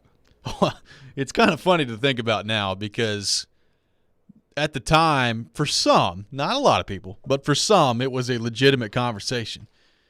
Do you take McDavid with the first pick or do you take Eichel? And I'm looking at that now like, yeah, you take Connor McDavid, man. Most people said it at the time, but Jack Eichel was a heck of a player coming out of college. My goodness. You know, they both watched most of the playoffs this year. Well, there is that. That is a good point on that front. Let's go to the text line. Nate texting in. I still think we need to have an outdoor game on Broadway someday. Like street hockey? Yeah, like who's watching? Gotta have a crowd, don't you? I mean, you pack those rooftops. You know, you pack the rooftops. That's actually, yeah, it's not bad. It'd be a kind of a narrow, I don't know. You'd have to get one of those nets up, too, because a loose puck flying through the streets of Broadway. Yeah. Striking people. Yeah, you don't want that. It'd be a tough one. I mean, maybe stickball. They did just play at Lake Tahoe with nobody around, so maybe so. Yeah. I mean, I'm for any sort of, massive cornhole tournament on Broadway, something like that. Yeah. Something that would actually fit in the street. I'm for that. When we come back, we will switch gears, get back into the Vandy boys. A big win last night for Vanderbilt in Game 1 of the College World Series Final. They'll look to close it out tonight in Game 2. We'll get to that coming up next. This is Robby and Rexrode live from the Wholesaling Studios, powered by RumbleOn.com, here on ESPN 102.5 The Game.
Welcome back in. Third hour of Robby and Rexrode here on ESPN 102.5 The Game. Robbie Stanley, Joe Rexrode, Elijah Campbell here with you on this Tuesday morning in Nashville, Tennessee. Going to have Adam Vingan from The Athletic drop by at 8:30. We'll get his thoughts on the outdoor game coming to Nashville, the Stanley Cup Final, everything on the table with Adam Vingan coming up later this hour. So looking forward to that conversation. Right now, though, talking Vanderbilt, a Game 1 victory for the Vandy boys last night in Omaha, the College World Series Final against Mississippi State. They win 8-2 on really the strength of a heck of a first inning for the Vandy boys offensively. Jack Leiter gives up a home run in the top of the first, and he thought, oh boy, it's going to be a little hairy for Vandy. That crowd was overwhelmingly in favor of Mississippi State. It seemed like The entire city of Starkville was in Omaha last night at the College World Series. Jack Leiter gives up a home run. Vanderbilt's down 1-0. And then Enrique Bradfield gets on base for Vanderbilt in the bottom of the first, and it all starts to unravel from there for Mississippi State starter Christian McLeod.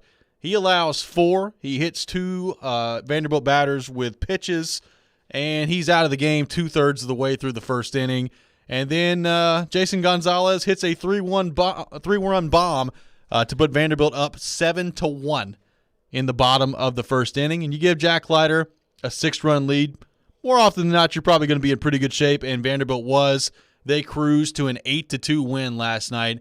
A crazy start to that game, Joe, and it got to the point out there where I kind of felt bad for Christian McLeod, the Mississippi State starter, in the bottom half of that first inning. He lost control, and it kind of felt like the moment got to him a little bit, and he could never really just corral it and bring it back in. At that point, it was too late. Mississippi State was really done before they ever began last night.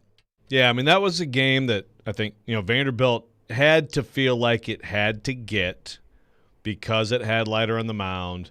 I mean, that's a pitching mismatch, Leiter-McLeod, although McLeod certainly has been better than that. He's a 4.5 ERA guy. He's given him a lot of good innings this year. Has not been great lately. Kind of felt bad for McLeod, I mean, didn't get much support after the game either. Lemonis comes out and just like, give me the ball. Here's the last. The last line of Lemonis' presser last night is, it's really hard when you fail on this stage. Talking about McLeod, like, geez, man. I hope he gets another inning or two somewhere in there, like maybe Wednesday, and does well. Like he might have to come back in there and pitch. Well, that's the one benefit of a 2/3 inning of an outing. Although he pitched he had 38 pitches, but still, I mean, you've got that arm maybe available to you in whatever may happen Wednesday. But great job by Vanderbilt, jumping on a situation, and C.J. Rodriguez, big time. Obviously Gonzalez, that's the big shot that just blew it open. But great job by Bradfield to get that walk. I think it was 0-2 or at least 1-2, and he gets the walk, and they just that was a really great inning of offense from them. And most of the game, they looked like what they've looked like a lot of this tournament and a lot of this trip to Omaha. They have not been very effective at the plate. I mean, they finished with 5 hits. Yeah. They scored 8 runs, finished with 5 hits in the game. And, outside of the first inning, I think it was either the 7th or 8th inning before they had another hit again in the game. So it's not like this was some consistently great offensive performance for Vanderbilt, but I mean, look, you hang up 7 runs at all in a game with Jack Leiter, you're probably going to be in good shape. You do it in 1 inning, I mean, it's just downhill from there at that point. Right. Now you get 5 walks, in that lineup, which is good. You get, Isaiah Thomas comes back into the lineup. He gets you a big hit, an RBI. He also gets a great defensive play in right field. Carter Young, 7-2 to 8-2, whatever, but just to serve one out there and get a hit, it's been so long for him, since that home run in the first game in Omaha against Arizona. Big deal, because I really did think that maybe Carter Young was about to be moved down that lineup, just based on, I mean, it's hard when your number 2 hitter is not producing at all, not getting, moving you guys over. They're counting heavily on Carter Young to do a lot for this team, but I think that's a big deal for him. So they're beyond just the big first inning. I mean, overall, there's some positive signs, but they're going to have to probably tonight really produce, I would think, just based on the fact that obviously they're pitching a freshman. I'm quite sure it'll be Christian Little tonight. And then you just don't know what you're going to need offensively. But I would think quite a bit. Well, it's interesting. And look, what I'm about to say I don't think has a whole lot to do with Vanderbilt struggling at the plate, even though they broke out of it in the first inning last night. But my goodness, I mean, the umpiring in this College World Series is awful. I mean, it's so bad. And I understand that you can expect the difference between Major League Baseball umpires and what they're seeing and what they're calling and the way they're calling the game and umpires in college baseball. I expect there to be a difference there. That's fine.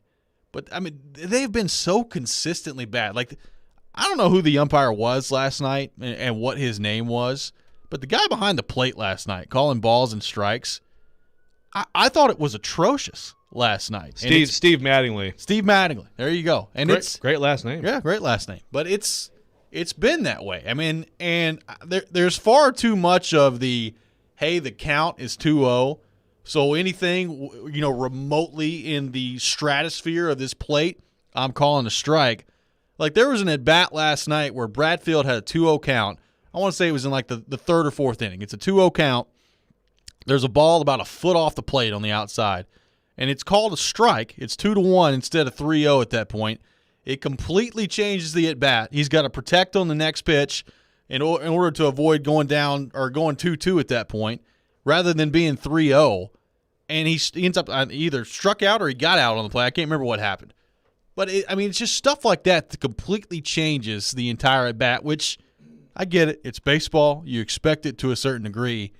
But my eyes have been opened as to how bad the umpiring has been in this College World Series. Yeah. They spent 2 minutes last night trying to figure out whether or not a pitch hit a guy in the foot. Yeah, I know. And it was – he saw it. He called it. Obviously, Lamonis comes out and complains about it. But, the strike zone in particular, the thing is, I feel like for most of the night it was pretty much the same strike zone. But then just randomly, someone gets squeezed on something or, like you said, the random just – there was one at bat. Actually, it was a strikeout for Leiter where there was one high and outside and low and inside. And I'm like, if those are both strikes, like it's the biggest strike zone in the history of baseball. Like, one of them can be a strike, but there's no way both of them are. They're calling some breaking balls that are being caught at the letters, but that's not where they're crossing the plate. It's just it's unbelievable. I'll say another thing on that, and I agree with you. It's not been great.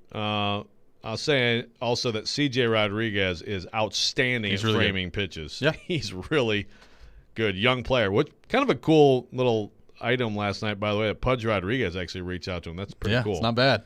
That's you want to be a great defensive catcher. There's a pretty good guy to hear from. So I don't know how I got rolling down that part of this, talking about Vanderbilt's win last night, but I just kept watching the game and being like, man, if I was Tim Corbin, if I was one of these coaches, I'd be thrown out of every game. I would be thrown out of every game in the College World Series. That's the only thing that was crossing my mind last night. Tony Vitello can feel your pain. Yes. Yes, he can. He almost was. Yeah. Apparently, all you got to do is throw a clipboard, and I think that's grounds for ejection. So from the third base umpire, yeah. That guy actually got a full-time job, by the way. Did you see where he went? No. Kivett? Yeah, because he was a volunteer assistant. Yeah. Houston, wasn't it? It was I think Houston ended up hiring him. There you go. Yeah. So, see, it didn't hurt him. So, good for you, Ross. Watch a lot of Houston games next year then. Just get tossed every game. But no, a wonderful performance last night from Vanderbilt. And, we talked about this earlier in the show, but I think it bears repeating. Jack Leiter, one of the things we wondered about heading into the postseason was, all right, he's been great in the regular season for the most part. He's had his ups and downs. But the stuff is there. He's going to be a really good pitcher at the major league level. He's going to be a high draft pick. Can he handle things well when the moments get bigger and when the stage gets brighter? I think the answer to that so far through the regional, the super regional, and now through 2 games of action for him in the College World Series, I think the answer unequivocally is yes. Another great performance from him last night. Even though I didn't think he had his best stuff last night, still pretty good performance from Jack Leiter on the mound last night for Vandy. Basically a 1-year career at Vandy because of how last year went. He looked great early last year pitching before the season got canceled. But knowing that you were just going to have this one opportunity to be in this tournament, to try to get to Omaha, and then to perform in Omaha, that's some pressure. Not to mention just the pressure of, all these scouts and GMs are watching you. And look, is it that important if you're in that position to go like second versus fourth versus sixth? Maybe not, but still, there's a lot of pressure on you. People wondering, can you hack it at this level? And man, he came through just, flying colors. He was so good in this tournament. And Vanderbilt gets one more win. That's a guy who, for as brief as his career was, they're going to remember him, and they're going to remember that Rocker Lighter year for sure. Because you just don't have that in this sport very often at all. I mean, it's a rarity, and if Vanderbilt can take that to a championship, then there will be wondering about what could have been in 2020. But pretty impressive stuff if they can finish it off. And he has stepped up, and that was the bigger question. You knew Rocker would. We've seen it before, but Leiter, man, he's got a big career ahead of him. This Friday, it's your chance to participate in the Nashville SC Pick to Click, brought to you by Camarena Tequila. If you guess correctly which player scores a goal in the game this Saturday night, you win a prize pack and a 4-pack of tickets to an upcoming Nashville SC home game. Participate this Friday morning at 9:45. When we come back, we'll continue the conversation on Vanderbilt, one win away from their second consecutive national championship. What has to happen tonight, with maybe a little bit more usage in the bullpen, to happen for Vanderbilt to capture their second consecutive national title? We'll get to that coming up next. This is Robby and Rexrode here on ESPN 102.5 The Game.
Welcome back in, Robby and Rexrode here on ESPN 102.5 The Game. Robbie Stanley, Joe Rexrode, Elijah Campbell here with you on this Tuesday morning in Nashville, Tennessee. We'll have Adam Vingan from The Athletic dropping by at 8:30. We'll get the latest on the Predators with him for this offseason, the expansion draft a few weeks away, and some big news on the NHL events front yesterday. The Predators getting some outdoor hockey coming their way next season at Nissan Stadium. We'll talk about all that coming up here in about 10 minutes or so with Adam Vingan at 8:30. Right now, talking Vanderbilt, one win away from their second consecutive national title, their third title since 2014. And, Joe, you were talking earlier in the show. If they're able to get this done in the next two games, that puts them in some pretty elite territory in the SEC. LSU with 6 national championships, the most in the SEC.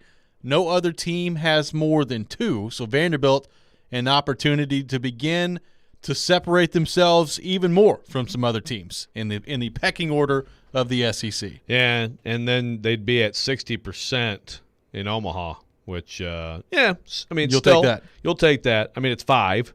It's 5 appearances. There's a lot of programs in the SEC with as many or more, but that's 5 in the last 10 tournaments, and then it would be 3 in the 5 appearances, and I don't know what else says clutch better than that. I mean, that's some big-time stuff. LSU has 6 in 18 appearances, and, of course, 5 with Skip Bertman. It's funny. LSU was like because some people look at Vanderbilt like new money. Oh, yeah, Vanderbilt. Had Johnny come lately? Oh, yeah. And that's what LSU was in the 90s, which, of course, now they are this – that built this tradition that they still have, where Jay Johnson this week gets hired from Arizona and says he's going to the Yankee Stadium of college baseball. That's still the foundation for, what they are today. But I was surprised looking through this that Vanderbilt would have more than any other SEC program not named LSU if they win one more game this week. Yeah. That's a bit surprising. That's surprising to me, too. I thought South Carolina. I thought Florida in that conversation as well. So it is surprising. You know what it would also mean? What's that? Well, it would mean that Mississippi State would now be 0 for 13. Yeah. Now, for people who follow college baseball, very, very well known, very much discussed. Florida State, 23 appearances in Omaha, never won the thing. But Mississippi State would now be number 2 on that list. So it's not over yet. It's not over yet. I'm saying would. I know. And like those guys on the broadcast last night. I would tend to agree. It's like they're going to win one. This is their 3rd straight trip there. It's an incredible fan base. They've got tremendous stuff. They got a lot going for them. Their home field is among the best out there. But it also becomes that, it's just like I think it happened to Florida State probably. There's probably a couple of those teams on the back end of the 23 that heard it so much that it probably hurt them. Yeah. So this would be, Mississippi State, if they win 2 more games and they win this and they finally get one in their 13th appearance and they do it at Vanderbilt's expense, it's got to be the greatest moment in Mississippi State sports history, right? Oh, yeah. I don't know, like being number 1 or whatever for 2 weeks. For 2 weeks with Dak. What else would be in there? I don't know. You tell me. And they would no longer be one of the 3. I think there was only 3 Power 5 schools that have never won a national championship in anything. Right. They're one of those 3. They'd no longer be on that list. And they almost, of course, did in women's basketball, so that would be the number 1. I think that's probably Easily. number 1 now. Yeah, to get that close, but to actually do it and finally win a championship, and under these circumstances, in Vanderbilt's face. With that crowd there? That's the thing, too, is like they've got so many people there. Just my eyeballs watching this as the game began last night, my immediate thought was like, man, that place is like 85% Mississippi State. They showed Al Leiter sitting down, and he's just surrounded by Mississippi State fans. I wonder how many of those people actually knew who he was. I'm sure they did by the end of the game. But I was interested, would the cowbells, would they drown out the Whistler? That did not happen yesterday. You heard that Whistler coming through loud and clear. Even found his way onto the broadcast with Carl Ravitch and company talking about it on the broadcast. Yeah, they're not big fans. Not very big fans of it. It's hard to find big fans of it. You can find defenders of it, who I think probably are just like, I think a lot of people who defend it are just like what are you going to do? Yeah. You know? I mean, you're allowed to make a noise with your mouth in public. So either you just embrace it or at least live with it, or what's the point? Well, Ramos was talking about how he's never noticed it, which is just unbelievable to me. That is interesting. It's unbelievable that you didn't at first. To me, it's just a quick trip to just its background noise. But at first, you're like, what is that? Huh? You know, like the first time I was at a Vanderbilt baseball game a few years ago, and I heard that. I mean, I at first was just like, what's going on here? And then it's like, oh, that's the way. Then you hear the story. Fine. It's totally background noise to me. But yeah, for that to be the thing at first, that's interesting. One of those guys in the booth was like, that's not the same for me, Carl. Yeah. But see, Mississippi State was actually, first of all, I didn't hear cowbells. Did you hear cowbells? Not really. Are you not allowed to bring them in? May not be. But that'd be great. But they did have Everywhere a should chant. adopt that policy. Well, they did. Yeah, they did have a chant ready to sort of counter the whistle, and you heard it early, and then you get the 7-run inning, and they're like, their spirits are dead. The hangover kicks in quickly, you know. Kyle on the text line, driven by WilsonCountyHyundai.com, says the only defenders of the Whistler are Vandy fans. It's an absolute ridiculous thing that's annoying. People get real fired up about these people, these whistlers. Yeah, I mean, again, it's a couple guys who whistle.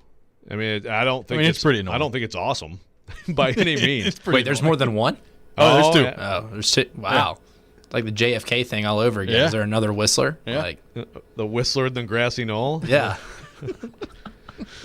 This is news to me. Well, yeah, believe me, having worked with Adam Sparks at the Tennessean, and he has done extensive reporting and writing on the Whistlers. He knows everything there is to know. So, like, the Whistler who is more, like, out there on social media, you know, there's that guy. And apparently they're both there. And then there's one who's less out there but actually is a better interview, okay? So there's a lot going on here.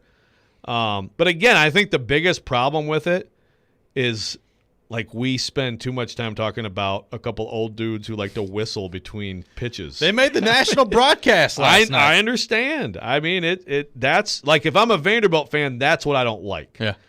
Like, this is you are watching a program, like, potentially here you may be watching a dynasty. I mean, you're watching one of the best programs in college sports for sure. And we're talking about a dude with admittedly a fantastic mullet who has just an incredible passion for whistling. Undaunting passion for whistling. Just relentless whistling. I have confirmation from a source. They are not allowed to bring cowbells into the College World Series. There you go. All right. Yeah, I mean, I guess I should have known that. But I was waiting to hear that last night, waiting to hear some cowbell counteracting. But they had a chant. I mean, they could definitely bring them into the football games. Oh, yeah. When they got a first down last year, which was rare under Mike Leach, you heard them. They were just – those cowbells were going crazy out there. What, was it Mike Leach? He got off his little private plane. He's like, cowbell. Yeah. He did not have the enthusiasm required there. I got a texture that says, I've watched so many Vanderbilt games I don't even notice the Whistler anymore. Well, I'm the same way. Meanwhile, Matt from Camden on the text line says the Whistler is the worst thing in any sport. The worst thing in all sports. Yeah. Yeah. You know, you've got, like, awful human behavior. You know, well, there is that. People being, like, arrested. Yeah, but yes, the whistling. The whistling is the worst thing in sports. I don't know. People get very emotional about it. It quickly tunes out for me. It's not going away. So I don't know. I don't know what to tell you. It'll be right back out there tonight. And it again, that 7-run inning, all of a sudden, it was much It was coming in loud and clear halfway through that inning. That is for sure. He was kind of whistling a little bit here and there, or one of them. You know, like Vanderbilt was pitching too, which I found interesting. That was a little bit of from my understanding, it's a deviation of tactics like there. Just a throwing it in. Yeah. Or it's a third whistler. Well, it could be. Oh, could be added to the mix there. They could have an army of whistlers. You gotta try to, counteract the 80 million Mississippi State fans over there. When we come back, we'll be joined by our good friend Adam Vingan from The Athletic. Lots happening on the Predators front, the NHL front as well. We'll get to all that with Adam coming up next. This is Robby and Rexrode here on ESPN 102.5 The Game.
Oh, you hear that music? It can only mean one thing here on the program. That means we are about to be joined by our good friend, Adam Vingan, and we do that now on our 102.5 The Game phone line, driven by WilsonCountyHyundai.com. Adam Vingan from The Athletic on the line with us. Adam, what's going on, brother? How we doing? I'm doing okay. Had to spend last night in a hotel because our HVAC was leaking.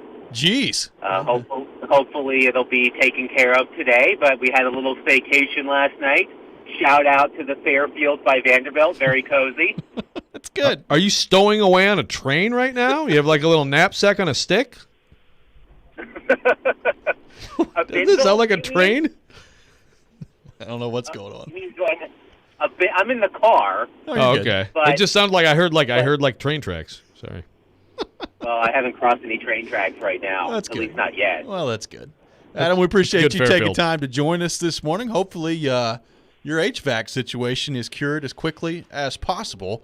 Yeah, perfect timing. That's It's right. Not like it's like the hottest it's ever been in the history of existence. That's right.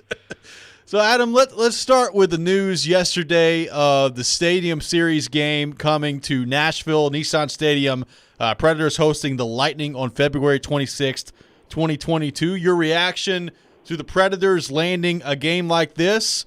What does this mean for the team? What does this mean for the city? And what do you anticipate the environment being like at Nissan Stadium when this game between the Lightning and the Predators takes place? Well, it's very exciting. Certainly since the Predators did a fabulous job of hosting the 2016 NHL All-Star Game, every time Gary Bettman has been in town for one reason or another, he's always asked, when will Nashville host an outdoor game? And Gary Bettman, being as lawyerly as he is, well, always, doesn't always, kept the option open. Talked about how he wanted Nashville to have an opportunity to host an outdoor game, and certainly the idea of an outdoor game here in Nashville against Tampa would be very exciting. From my perspective, and Joe can speak to this, and Robby, you can speak to this as well. The sight lines in the press box at Nissan Stadium will be much better than they were at Cotton Bowl Stadium for the Winter Classic.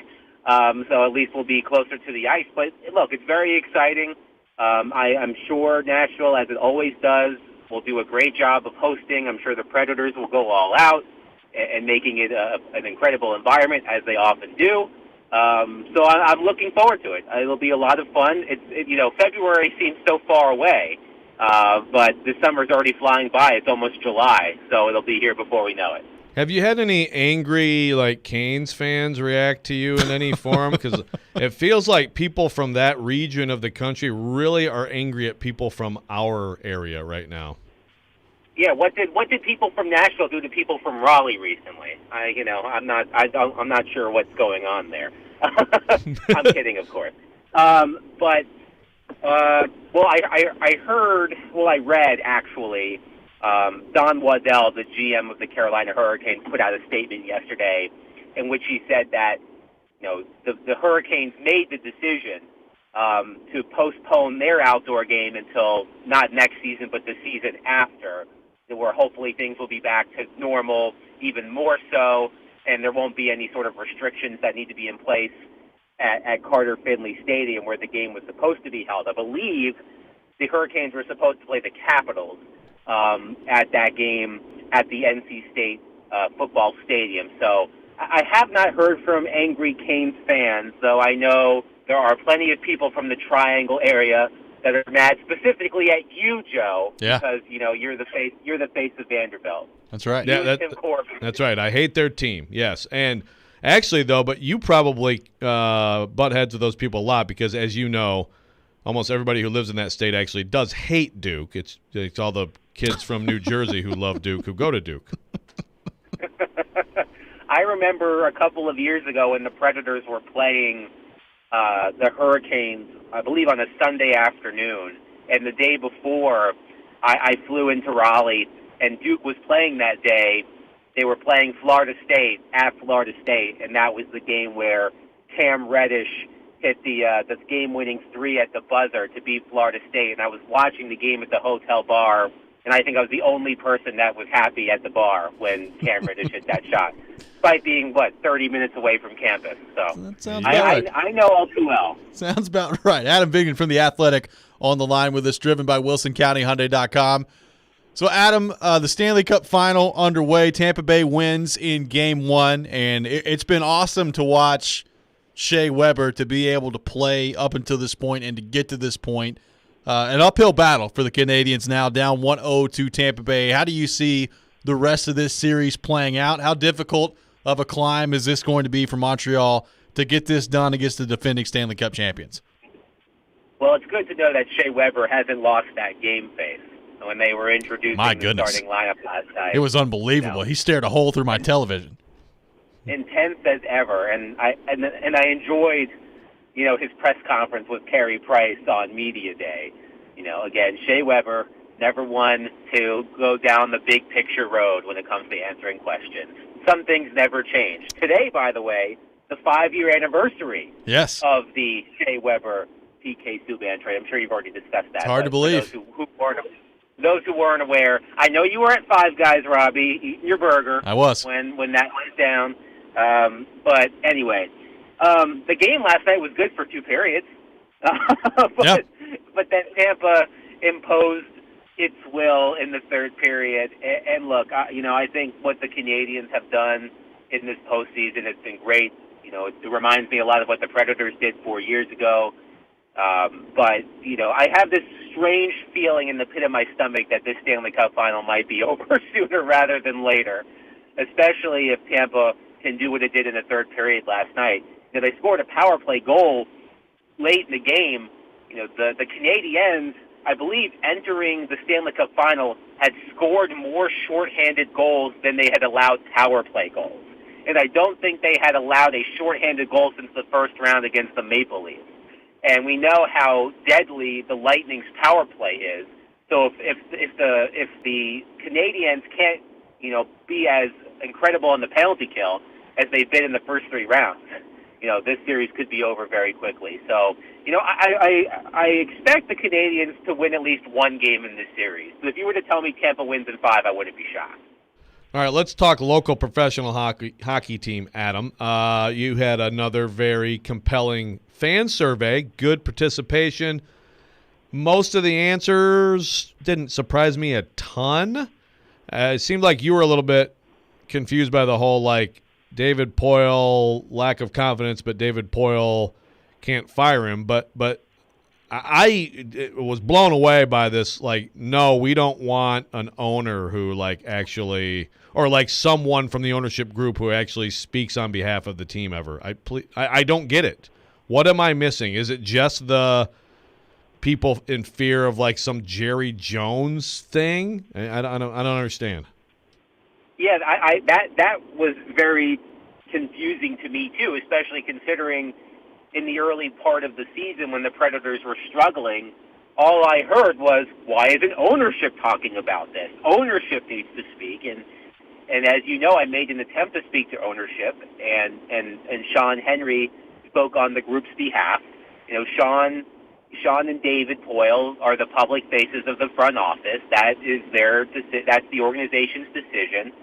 But I guess that might have something to do with it, Joe, this idea that when we think of visible owners, we think of Jerry Jones, and I'm trying to think of we think of Eugene Melnick in Ottawa. Yeah. We think of bad owners who seem to put their hands, in too many things versus being hands off. But especially at this time of the Predators, at this point of the Predators, I don't know what you want to call it, trajectory, I do think it would be good to have an owner who speaks directly to fans, because, I remember asking David Poile, at some point early in the season, how does ownership feel about the direction of the team? And he said, well, that's not something I can answer. You'd have to ask ownership about that. Well, I tried, and they didn't want to talk.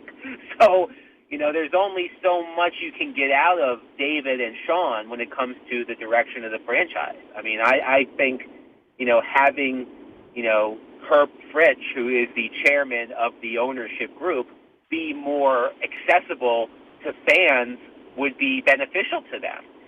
Perhaps it was the wording of the question. The way I phrased the question was, would the Predators benefit from having a more visible owner who spoke directly to fans? Maybe, and it's sort of the same thing with the David Poile question you referenced, Joe. The question I asked was, should David Poile have been removed as GM?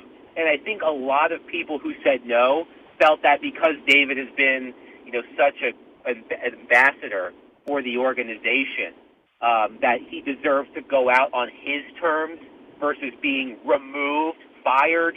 But it did kind of confuse me considering how many people over the course of the season expressed anger toward David, but voted against having him removed. Adam, last thing for you here. Elliot Friedman came out yesterday with his 31 Thoughts piece that he does for Sportsnet, and in that piece talked about a name that he's hearing is Nashville's Victor Arvidsson, who has 3 years left at $4.25 million, potentially being a trade candidate. What do you think of that? What do you think of the idea of the Predators exploring a trade with Victor Arvidsson this offseason? And if that's a route that the Predators go, what do you think they could get back for a player like Victor Arvidsson? Well, I think it's a good idea personally, and I've been writing things to that effect since the season ended. We all believe that this core group has reached its expiration date. You could argue that it reached its expiration date last year or even 2 years ago.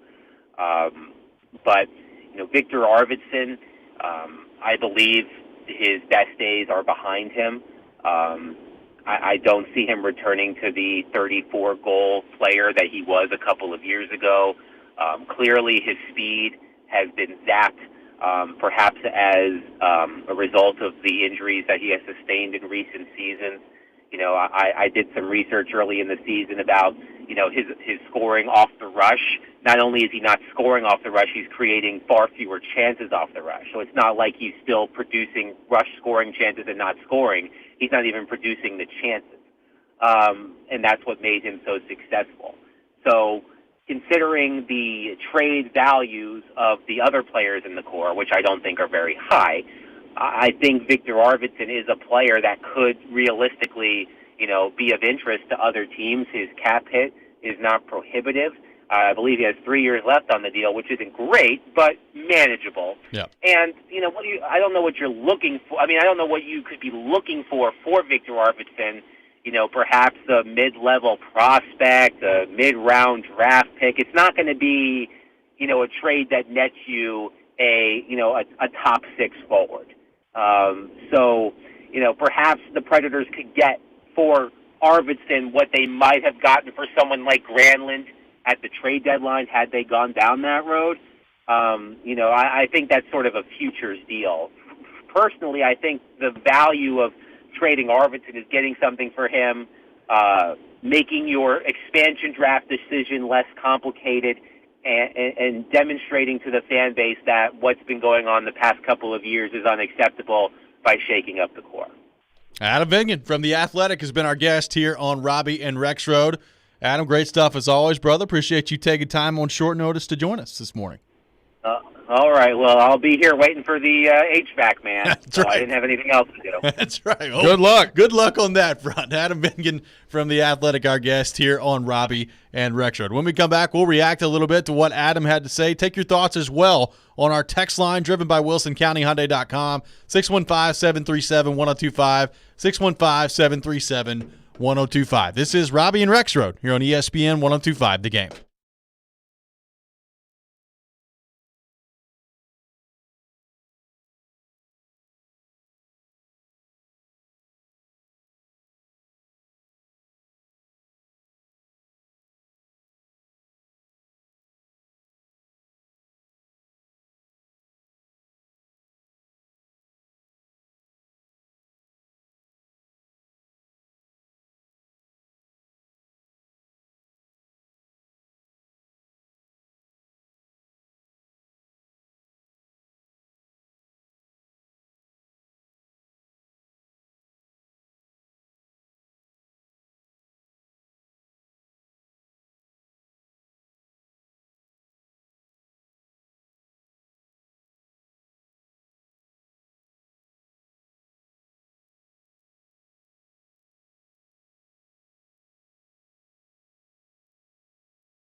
ESPN 94.9 is the home for Nashville Sounds baseball. Tonight, the Sounds take on the Louisville Bats, the AAA affiliate of the Cincinnati Reds.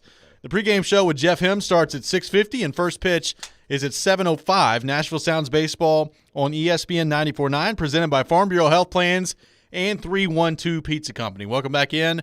Robby and Rexrode here on ESPN 102.5 The Game. Thanks to Adam Vingan for joining us in the last segment. We'll be joined by Gentry Estes from the Tennessean to kick off the 9 o'clock hour. Gentry is in Omaha, so looking forward to having that conversation with him about the Vandy boys, one win away from another national championship. Right now, taking your thoughts on our text line, driven by WilsonCountyHyundai.com, 615-737-1025. Frank texting in, still waiting for a Rexrode versus Vingan angry fan voice face-off. What does that mean? The fans! I think that's what Vingan, is that a Vingan thing? Oh, yeah. Yeah, elaborate a little bit.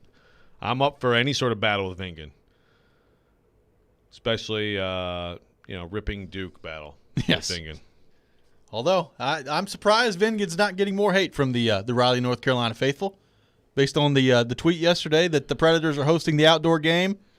Apparently, Carolina fans upset about everything at the moment. Anything Nashville related, they are very upset. But they're saying, well, we didn't actually want it this year. Yeah. Yeah, this was our plan all along. So some clarification there. That's not really helping the outrage, though. Yeah, right. It doesn't. Yeah, facts don't matter much for some. Oh boy, what do you think of the idea out there that Adam just threw out there that trading Arvidsson is a good idea? The Predators should do it. You're not going to get a ton for him, but it signals to the fan base that what's happened the last couple of years is not acceptable. You're making some changes to the core group, maybe freeing up a little bit of money along the way. What do you think the idea of Adam Vingan on board with the Predators trading Victor Arvidsson? Well, I don't disagree unless it leads to a lesser product on the ice next year. I mean, to me,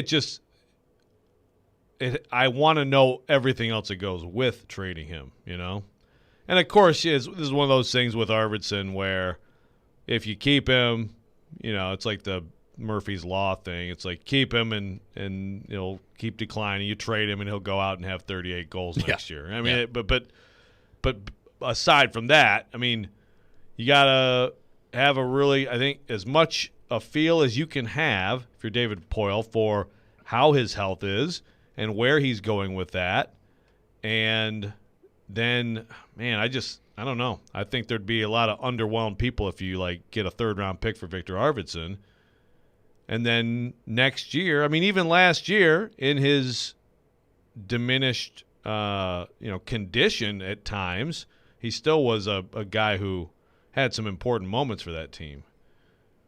So, to me, that signals probably more confidence in Tomasino. But then again, what else is happening? Are you just getting weaker as a hockey team to dump a little bit of salary? Is this something you have to do to be able to get Granlund? Are you going to be able to dump anything? On its own, I mean, I think it could be part of the equation. Sure. I wonder, the idea of making the expansion draft decision a little easier, you're running out of time to get that one done. If it's going to happen, that's going to need to happen pretty quickly here for the Predators to get that done before the expansion draft deadline comes about. Do I think that's possible? Yes. If I'm a team trading for Victor Arvidsson, my preference would probably be to do that after the expansion draft at this point. You've got your own people to protect. You don't want to add someone to that list. So it's going to be interesting to see what happens on that front, because if he's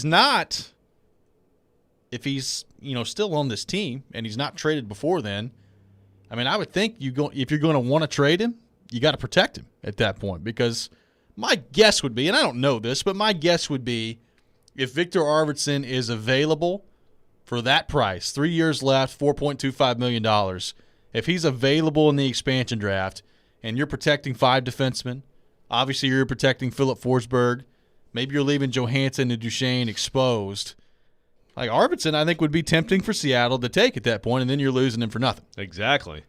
And then he'd end up just like one of those Florida guys in Vegas, he'd score right? 35 he'd in go up Seattle. There he'll go up there and be like everybody's favorite player. So, right. Well, now could he be the lure for Seattle.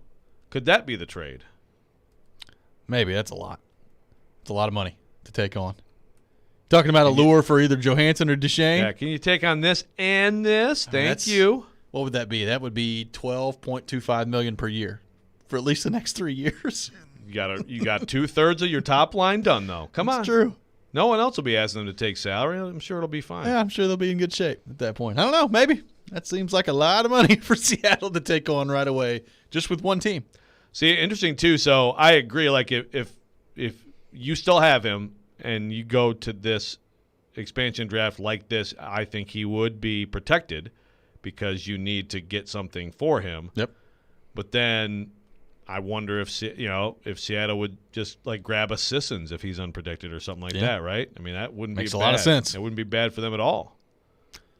Would not be bad for them at all. And that's the predicament you're in right now if you're the Predators. Like, if you're going the 5 defenseman route, which I think they will, you can only protect 3 forwards. Forsberg's going to be one of them. Who are the other 2 going to be? I mean, I would think Luke Cunning's going to be one of them. So you've got Yarncroke, Sissons, Arvidsson, all right there for that last spot to be protected. That's an interesting decision for David Poile. Right. So, and if I'm Seattle, if Yarncroke or Sissons are exposed, that's pretty tempting to take one of those 2 guys. which is why, again, like if you're David Poile, you need to, and I think will know what they're doing before it even happens. You're not going to show up that day and be like, I wonder who they'll take. Right? I mean, you're going to do everything you can to make it work in your favor. And if it doesn't, you'll probably have an idea of what they're going to do. But, yeah, then you're going to be, I think, forced to protect Arvidsson. Adam also came out with a piece this morning at The Athletic, and it's asking the question that we've been asking for a couple of weeks, and that is, how far are the Predators from being a contender for the Stanley Cup, a legitimate contender for the Stanley Cup? And Adam kind of goes through a process here of highlighting different areas about this Predators roster that are close, some that are not close, and enlists the help of Dom Lucian as well from The Athletic. And part of what Lucian found out at the championship teams include most of these qualities, and I'll just read a couple of them off. An elite number 1 center, a top center behind that center, an elite first-line winger, 2 top wingers on each of the 2 lines after that, an elite number 1 D-man, and a second number 1 D-man. Predators have that part covered. They've got an elite number 1 D-man. They've got a second number 1 D-man. They may have a third number 1 D-man as well. So that part well in hand for the Nashville Predators. The goaltending, you would think, pretty well in hand at this point as well. But it all goes back to the forwards. They do not have an elite number 1 center. I would argue they don't have an elite first-line winger either. I think Philip Forsberg is a good player. I don't think he's a first-line winger on a good team. So with that in mind, and the Tampa Bay Lightning are a pretty perfect example of this. They're loaded across the board. It's hard to get to that level. I recognize that. It takes a lot of things to break your way. You've got to draft right. You may have to manipulate the salary cap a little bit, as we've seen with Tampa Bay this year as well, which Gary Bettman addressed that yesterday also. But at forward, it seems like the Predators pretty significantly off in terms of being a true Stanley Cup contender at this moment, especially if your top guys and those top 2 centermen don't approach their past career numbers. I do think, to your point, and you brought this up a few times, there's a path to a Stanley Cup without having to have Connor McDavid on your team. Like there's a way to win without having to have elite guys all over the place. But it takes a whole lot of things going right, and I think that ship has pretty much sailed for the Predators at this point at the forward position. And that's very hard to replicate as they move forward here. There's a lot of math and a lot of charts in this piece, which is totally right up Vingan's alley. This is good stuff, though. When you read the list, my first reaction is, who the heck has all of this? But there's a couple teams that are all pretty close. Pretty close. And the Preds are not. They've got several no's on there. Yeah, and it's all where we know it is. I mean, that's the problem. It's the forward group. So, yeah, I mean, you go through this and you feel like they're pretty far away. I guess we already probably felt that way. But it's sort of the question of, can you do the whatever you want to call it, like the soft, Yeah. Yeah. Like Vingen calls it in this piece, the soft reset. Can that be enough to? I mean, some people would say Montreal. They're in the Cup final. They got in the playoffs. They're in the Cup final. Yep. If UC Saros is just elite now, is he just elite? Moving forward, that's what he is. Maybe. But more likely, the better, safer money is on you're going to need something more significant than that to get where you want to go. When we come back, we'll get back into Vanderbilt. Gentry Estes from the Tennessean will join us live from Omaha. We'll do that next. This is Robby and Rexrode live from the Wholesaling Studios, powered by RumbleOn.com here on ESPN 102.5 The Game.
Welcome back in. Final hour of Robby and Rexrode here on ESPN 102.5 The Game. Robbie Stanley, Joe Rexrode, Elijah Campbell here with you on this Tuesday morning in Nashville, Tennessee. And talking Vandy boys this morning, one win away from another national title. And to help us talk more about that, we go to our 102.5 The Game phone line, driven by WilsonCountyHyundai.com, and welcome in Gentry Estes from the Tennessean, who is live in Omaha. Gentry, how's it going? What's going on? Hey, it's good. Good to be with you guys. Good to have you with us this morning. Appreciate you taking time to do so. So, Gentry, just your reaction to Game 1 last night between Vanderbilt and Mississippi State. The Commodores explode in the bottom of the first inning for 7 runs, and you give Jack Leiter that kind of a lead, probably going to be a good night for you on most occasions. Yeah, I mean, I know everybody kind of realizes Mississippi State had the advantage with the number of fans there. But to actually be in the stadium and see the difference in the two, I mean, I'm not sure there's anyone left in Starkville right now. There was 80, 85, maybe even 90% maroon in that stadium. And Mississippi State hits a home run in the top of the first. It sounded like Dak Prescott scoring a touchdown. I mean, it was loud. It was the loudest I've heard a stadium in a while. And you just got the feeling like this was going to be really tough for Vanderbilt. You know, you go to a sporting event, you see the atmosphere, and you're like, man, the crowd's going to be a real factor. Now, by the bottom, you know, and then instantly in the bottom of that inning, Vanderbilt just squashed it, and it was a message. I think. I mean, just the way they won that game. They only get 5 hits, so I'm not sure you come away from that saying, okay, their bats have heated up, they fixed the offensive problems. But they got 3 very timely hits, and the air completely went out of that stadium after Gonzalez's home run. The game was over after that. It's interesting on the crowd because 2 years ago, I might have been more Michigan, but I mean the place was full with fans of one of the other mostly, and it was still, I mean, I think safely like 40% Vanderbilt people. Now, obviously, it's a different place in the world right now, but is it just like, are Mississippi State fans just buying out Vanderbilt fans? You know, I mean, it's surprising to me that there's not a little bit more of a presence for Vanderbilt. Yeah, I don't know if they're buying out Vanderbilt fans as much as they're buying out the locals. I will say I was outside the stadium yesterday and kind of overheard some of the deals going on, and there was a lot of money being paid for tickets to get into that thing last night, and pretty much everyone I heard doing it, talking about it, was wearing maroon. You just walk around the streets around the stadium, and it's my hotel, everywhere. It's just maroon people one after another. I'm not sure I would say it's a matter of Vanderbilt not showing up as much as it's just Mississippi State showing up in force. This is a really, really big deal on that campus. You're talking about a school that's never won a national championship in any team sport, and they started to kind of sense it here. And again, it was just the feeling in the stadium was just so much momentum and, you know, passion for Mississippi State, and then to have Vanderbilt do what they did, it was just they just spoiled the party. Gentry, what have you thought of the process that took place over the weekend to get to this point with the NC State situation, the reaction from some on NC State, Twitter especially as well, being critical of Tim Corbin and Vanderbilt through all of this as well, and how big of a mess has this been for the NCAA? We talked about it yesterday here on the show as well. There have been some that have thrown it out there that if Vanderbilt goes on to win this championship, maybe there's an asterisk next to it. Do you buy into that at all? What are kind of been your thoughts on this entire process that's played out over the weekend between Vanderbilt and NC State? I mean, you hate to see it. I think we've, for the most part, gotten lucky in sports over the last year when it comes to this sort of thing happening deep into a tournament where there is no rescheduling, no substituting. And I know the basketball tournament had VCU out, but that was in the first round. You had, you know, you get lucky. The pro leagues have gotten very lucky, the NFL in particular, and so to see it happen in the Final Four like that, when a team was one win away in a double elimination, I mean, it's tough, and I mean, I don't think you assign an asterisk to either team winning this thing, but I think it's unavoidable that you're going to look back at this College World Series and remember what happened to NC State. I don't necessarily think that would be fair to Vanderbilt or Mississippi State, just because Vanderbilt in particular, because who knows? Vanderbilt could have won those games, but it's just the awful nature of COVID and how this has worked out. It's robbed our ability to know what would happen in certain instances, and that's the case here. But I would say, as bad as that was over the weekend, I think here in Omaha, once the game started last night, it felt like the College World Series again for sure. So, huge inning, and then not much else, and just 5 hits total on the night. Obviously, McLeod had such issues last night with control, and Vanderbilt, to Vanderbilt's credit, pounced on it. But do you feel like there's any sort of step forward offensively for this team? I mean, Carter Young does get a single. He needed something badly. Like, where do you think that is heading into Game 2? I think that's the real question there, because to get 7 runs in the first inning, it kind of implied an explosion of hits that really didn't happen. I mean, I think it was more the more the Mississippi State pitcher. You walk two guys, you hit two batters, and then to their credit, Vanderbilt had a few timely hits to punish Mississippi State for that.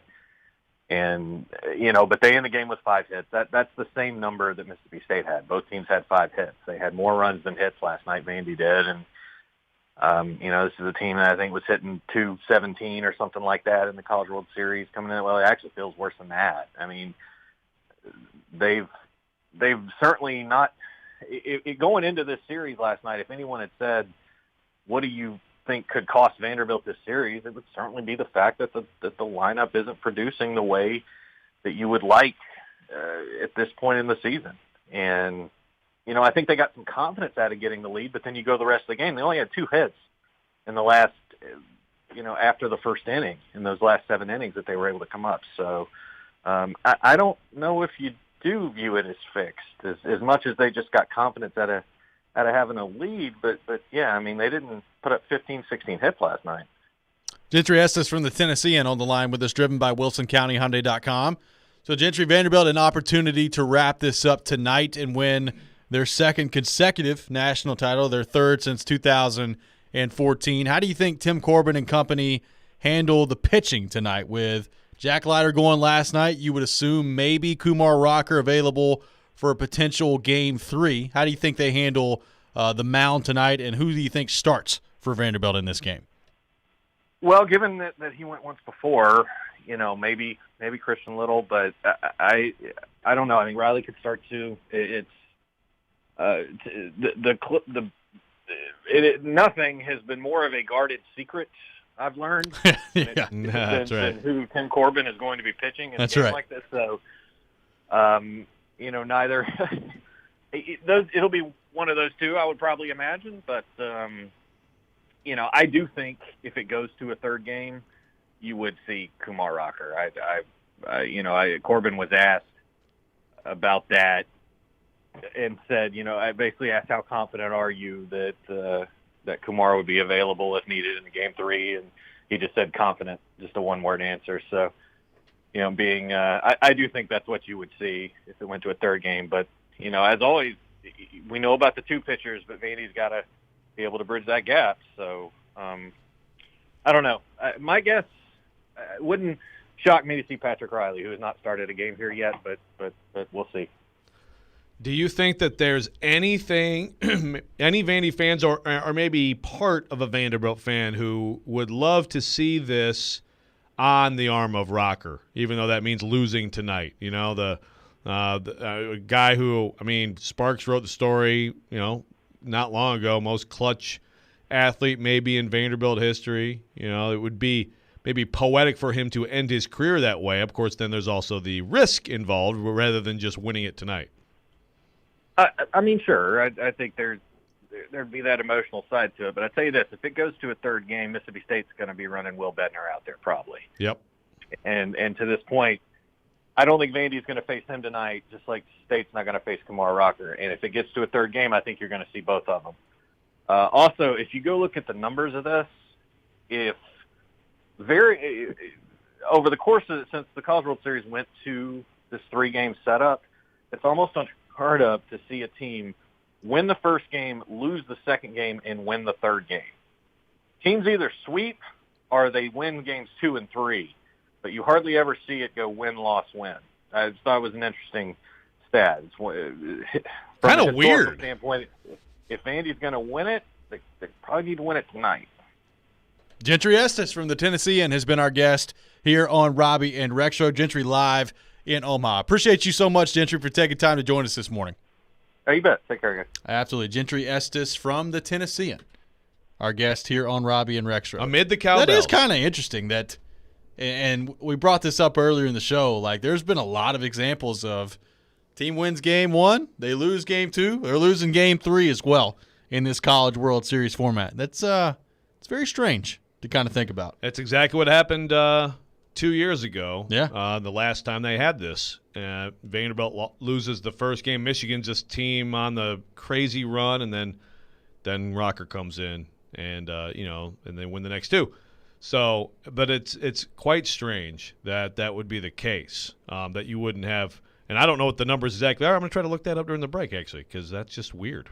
Coming up next, we will get into the NFL offseason moves throughout the league. Where does the Titans offseason rank? We'll get to that coming up next. This is Robby and Rexrode here on ESPN 102.5 The Game.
Welcome back in, Robby and Rexrode here on ESPN 102.5 The Game. Robby Stanley, Joe Rexrode, Elijah Campbell here with you on this Tuesday morning, streaming live on Periscope, on YouTube, and on Twitch as well. Right now talking NFL, a busy offseason throughout the league. Still some things left to be determined. What's going to happen with Aaron Rodgers and the Packers? Could he be traded to Denver? We'll see what happens coming up on that front. But a lot of moves have already been made, including, of course, Julio Jones to the Tennessee Titans. And, Joe, you guys at The Athletic have come out with a piece kind of highlighting the NFL offseason to this point, the different moves that have been made, and where exactly the Titans fit into all that mix with Julio Jones coming in offensively being the biggest move. It's interesting to kind of go through this piece of the best offseason moves throughout the league, some of which you just kind of forget about at this point because it happened either so long ago or it's gotten lost in the shuffle ever since then. And then you look at some of these teams like the Houston Texans and their best offseason moves, and you're like, yeah, it's probably going to be a pretty long year in Houston. With Deshaun Watson and that situation continuing to unfold, that roster is not looking all that good right now for the Houston Texans. There are a lot of interesting pieces here. Yeah, and I mean, I guess anybody can. Well, you may have read it already, Elijah. Maybe you haven't read it. What would you guess that I voted for as the Titans' best offseason move? I would guess Julio Jones. I think that's the obvious one there. I know. I should have tried to be more. Did you try to go more off the wall? Yeah, I mean, I should have tried like Monty Rice or something. Just to totally be off the wall. Yes, there's only one correct answer here. I did go there. Blake Hallbell. Hey, you never know. Could be. At the end of the year, when they're raising the Lombardi. That's right. Right before the Stadium Series. Yeah. After his 60-yard field goal at the buzzer to win the Super Bowl, yeah. After his perfect season of making every field goal, we may be laughing that we were laughing at that right now. I agree. Some interesting ones in here, though. Yeah, it is. It's a good refresher for, like, what teams did. And then, like with Houston, it's like, their corner depth improved. Oh, boy. Oh, boy. All righty. They don't need any mini camp. Yeah. That's got all of it done. That continues to be the crazy one. The Patriots are interesting to me because, I think everybody feels like with the opt-ins that they've got, and people forget this, they had a lot of their defense opt out last year before the season ever began. So we never saw a full-strength New England Patriots team last year. You bring in Jonnu Smith from the Titans. You bring in Hunter Henry as well. So a pretty good 1-2 punch at the tight end position for the Patriots. You do still have Cam Newton as your starting quarterback at the moment. We'll see how long that lasts. I would assume at some point you've selected Mac Jones in the first round. He's going to be your quarterback at some point. Is that this year? Is that next year?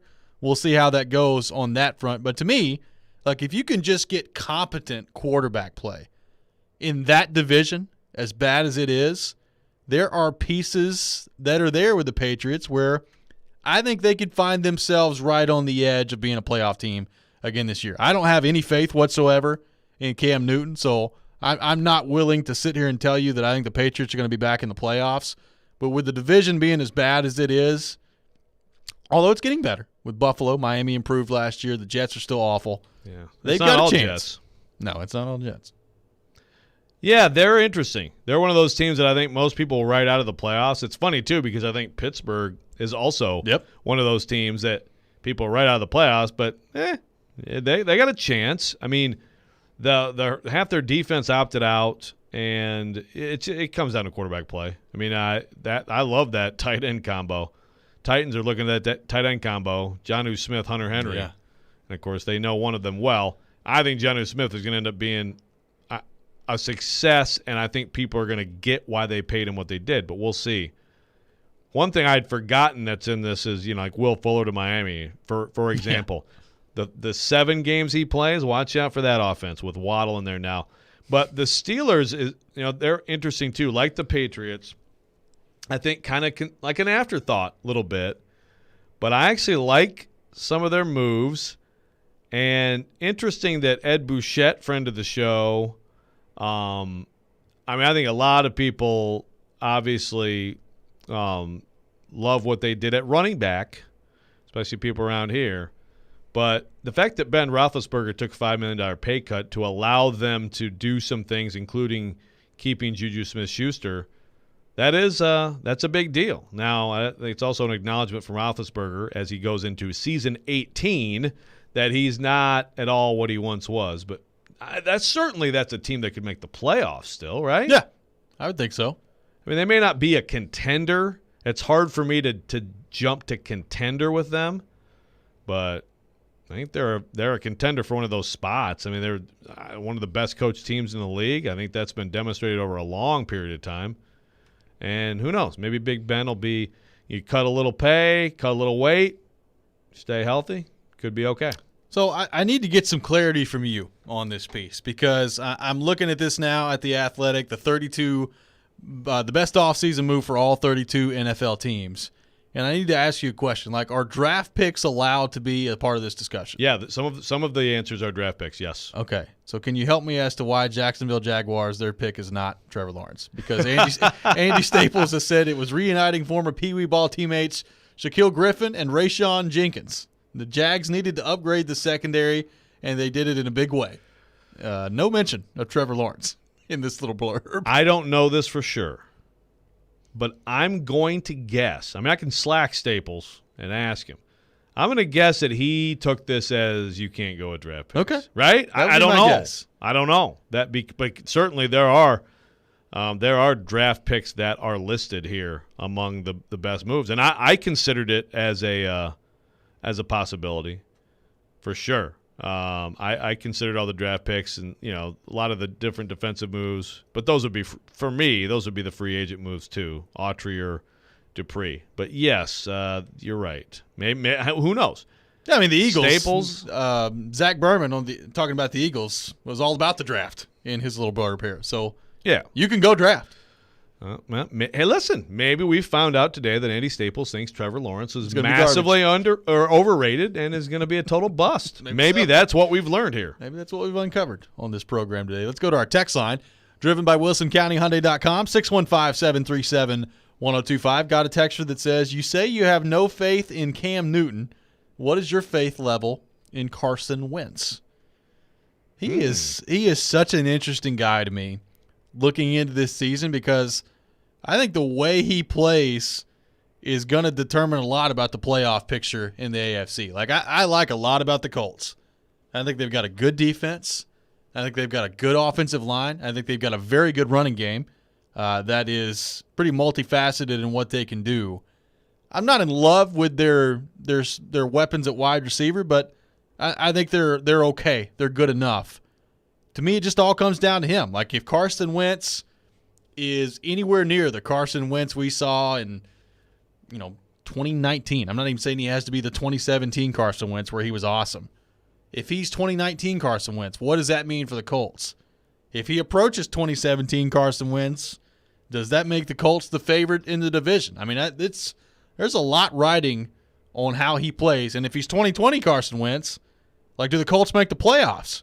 This could go a variety of different directions with him. Yeah, I think he's one of the most interesting players in the entire league this year, and one of the most polarizing in terms of expectations. I mean, we go from Sweaty Jared cackling on he couldn't wait to make the video of himself laughing at this move, to a lot of people who cover the league thinking this is going to be dynamite. I mean, I think if you're Wentz, you love reuniting with Reich. You love that now you have an offensive line. Now, granted, it's maybe not the perfect offensive line, but it's because of the left tackle situation. But, I mean, it's overall, like you said, running game, defense. These are things that are friends to quarterbacks and that he did not have in his latter years in Philly. So if you're him, you love all the different things that you've surrounded yourself with. It's just, to me, it's a question, like, is he a broken player, or was he a player who just couldn't overcome all those issues that really were largely about a team that won a Super Bowl and was a contender and kicked the can for several years and got into serious cap stress? I mean, and obviously made some bad choices. I don't know. I don't know what he is. It's going to be fascinating to see. I will say this, too. I think even if he's good, which I would expect him to be somewhere in the middle of the whole thing. I don't think he's going to be MVP Carson Wentz, but I don't think he's going to be as bad as last year. But if he's somewhere in the middle, I think that's a good team that probably makes the playoffs. But if the Titans win the division and are what we think they might be offensively, then if I'm a Colts fan, I'm going to look at Chris Ballard and say, gosh, imagine if you had that piece with everything else that you could have gone after yourself. You have cap space. Yeah. And what would we have been? I don't know. To me, it was kind of a missed opportunity for them to go for it. There was no talk of them really looking to do so. So I guess we're going to see on Ballard versus Robinson on the view of that situation, because certainly the Colts, if there's a weakness, I think it's there. Yeah. They don't have anyone. I mean, look, they've got some young talent there and some old talent there, but they don't have anybody proven that you really fear right now. And we've gone through a lot of moves made in the NFL this offseason, including some in the Titans' own division, some in the AFC as well. Where do the Titans and the offseason addition to bring in Julio Jones, where does that move rank in terms of the best moves made in the NFL this offseason? We'll get to that coming up next. This is Robby and Rexrode here on ESPN 102.5 The Game.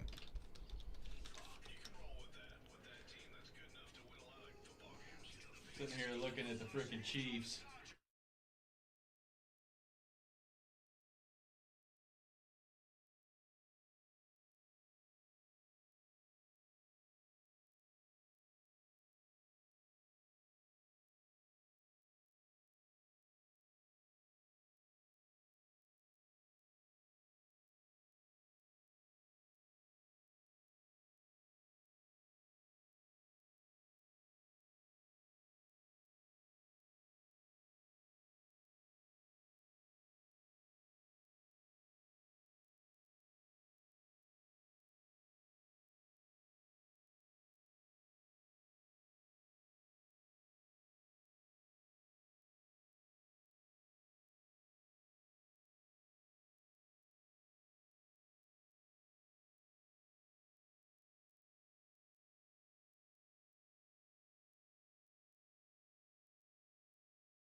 Welcome back in, Robby and Rexrode here on ESPN 102.5 The Game, streaming live on Periscope, on YouTube, and on Twitch. Rolling through the NFL offseason. The Athletic coming out with a piece ranking the best offseason moves for all 32 NFL teams.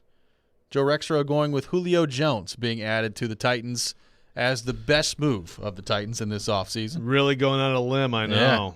Yeah. I know with that one.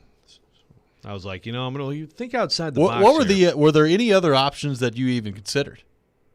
There was nothing in the draft that, if I was looking at the draft, I would say like getting Elijah Molden where they got him would be, that would be probably the thing I would look at. But no, it was that or Bud Dupree. Yeah, Dupree and Autry are would be the two. And again, I would rank Autry higher because I just really like that move. I think another, difference maker and playmaker next to Simmons is a really good ad, and they did it at a good price. So I would rank that. That would probably be my number 2. Okay. I like that. So I'm kind of going through this list here, and especially in the AFC. Teams, look, they've made some moves. The Jets, they get Zach Wilson coming in. They've signed Carl Lawson, Corey Davis. They got Elijah Moore, who Titans fans were in love with as well. They've done a lot to change up their roster. The Dolphins as well, with Jalen Waddle coming in. You mentioned Will Fuller coming in as well. Pretty good speed addition to the skill positions there for that Dolphins offense. The Bills, Matt Milano bringing him back in at linebacker as well. Lots of important moves from AFC teams. The Ravens, active as they always are. Where do you think Julio ranks in terms of what his impact could potentially be with his new team and what sort of a difference that makes for this Titans team? Because I'm looking around, and I think with Julio Jones coming in the fold, his singular impact on this offense, if it's not at the top in terms of this list, in terms of moves that have been made, additions that have been made, it's pretty close. I guess you could make the argument for the quarterbacks, like, if Carson Wentz comes in and lights it up, that's probably more impactful than Julio Jones is going to be with the Titans. But outside of the quarterbacks, I think Julio Jones is going to have to be at the top of the list. Well, I don't know who wrote the headline for us, but the two names in the headline are Julio Jones and the name that I would definitely propose here, which would be Matthew Stafford. I personally think that's a pretty significant upgrade for the Rams. No Jared Goff in Detroit? Well, what is the Detroit answer? I hope it's Dan Campbell biting kneecaps. I hope it is too. Yeah, hey, look, you know what? In the comments, there's one fan who says, no, Goff to the Lions. Goff is a proven winner in the playoffs. This is true. He has won games in the playoffs. Matthew Stafford has not. So by some measures, by some people who only look at that as wins as a quarterback stat, Jared Goff equals superior to Matthew Stafford. Well, the Lions, the piece says the decision to trade him and get picks was the best move. There you go. Yeah, and listen, I think that both things can be true because the Lions are not in a position to do anything right now. But I want anybody who thinks that the Goff to the Lions is like this awesome deal, come back to me and tell me how many playoff wins he ends up with here in a few years. We'll count them up together, okay? We won't take very long. We'll get the calculator out. We'll count them up together. But a mighty team that will not yield. Thank you. Very, very well done, Elijah. I like all the Hall notes today, too, by the way. I meant to say that to you publicly. I wanted to thank you. Yes, publicly thank you. But I think that Stafford has got a strong case. But the thing with Stafford, and I think you can probably say this about the Titans too, except that the Titans are on the side of the league where there's still a clear favorite ahead of them. But if you're the Rams, all that you've done to make this happen, it's worth it if you get to the Super Bowl, probably win it, but at least get there, right? Yeah. You got to get there. At home. Yeah. Another team at home.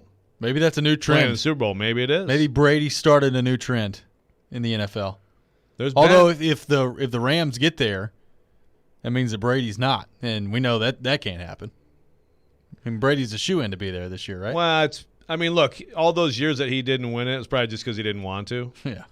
I mean, and it's one of those things Nice where guy. if you win it every year, then people are really going to start questioning whether you're a wizard or not, Yeah. like you're some sort of immortal. You So- just settled for 7 times. exactly.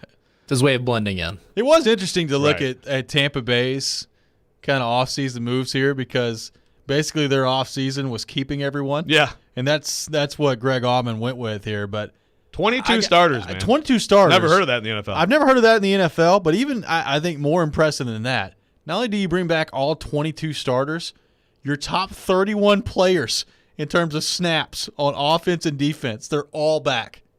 31. Your top 31 guys are all back in terms of your snap counts last year. And I mean, crazy. I credit Brady.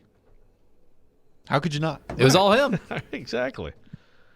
Thankfully, their GM, has Brady around to advise him. But no, that's astounding. I mean, it really is. I see. There's one of those things that it's hard to do, but I'd love Greg to like put that into context of what the next closest would be. That there's no way that's happened. Well, I shouldn't say there's no way.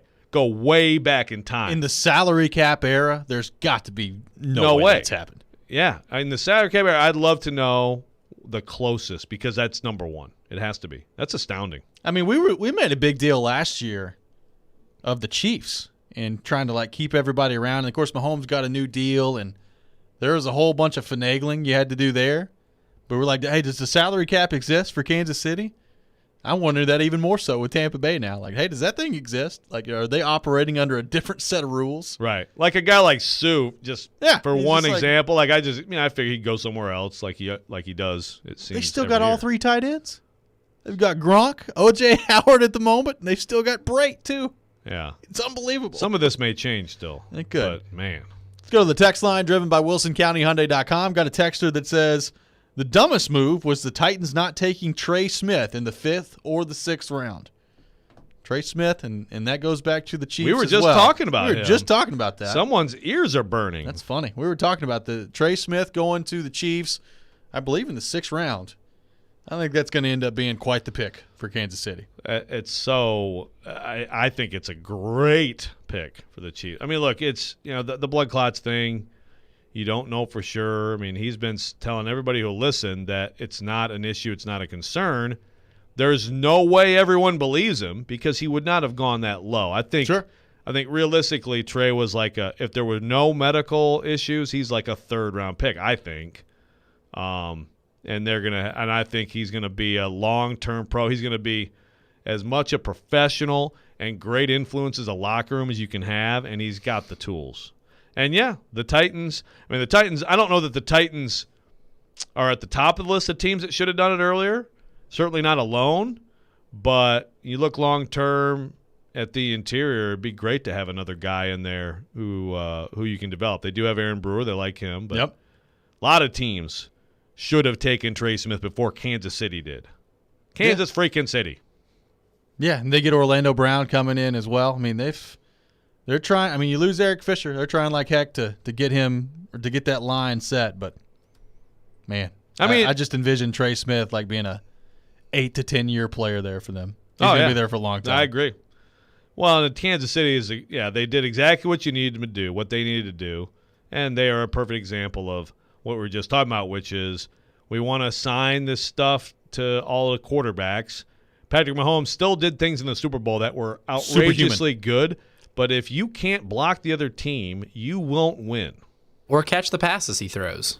There were some drops. There's that too. But when he's having to throw like Dan Quisenberry perpendicular to the sliders ground while hovering above the ground, what are you going to do? Pretty crazy game for Patrick Mahomes there. It's interesting. I'm looking at this list now, and the thought keeps coming into my mind. All right, let's say there's some movement on the Aaron Rodgers front, whether it's to Denver, whether the Raiders make a push, whoever it is, and Green Bay ends up having to trade him because there's no resolution that they can come to. I mean, that automatically becomes number one, right? I mean, pretty healthy number one at that point. I would think so. If Denver gets Aaron Rodgers, where does Denver all of a sudden rank on the AFC contenders list? I mean, they've got to be a playoff team, right? They have to be. Yeah. I mean, because I do like. And you've also got to give up something. So I'd be interested to see what that was. Yeah. I would assume a lot of draft picks will be involved at that point. Which again, though, it's like if you're a Packers fan, you're just like, great, well, thanks. we'll get your reaction in here. But the Broncos, yeah, you get Fuller and Surtain at corner all of a sudden, and with some other good pieces, you get healthier on D. You add him, you got some receiving talent. Could be pretty good. Wow.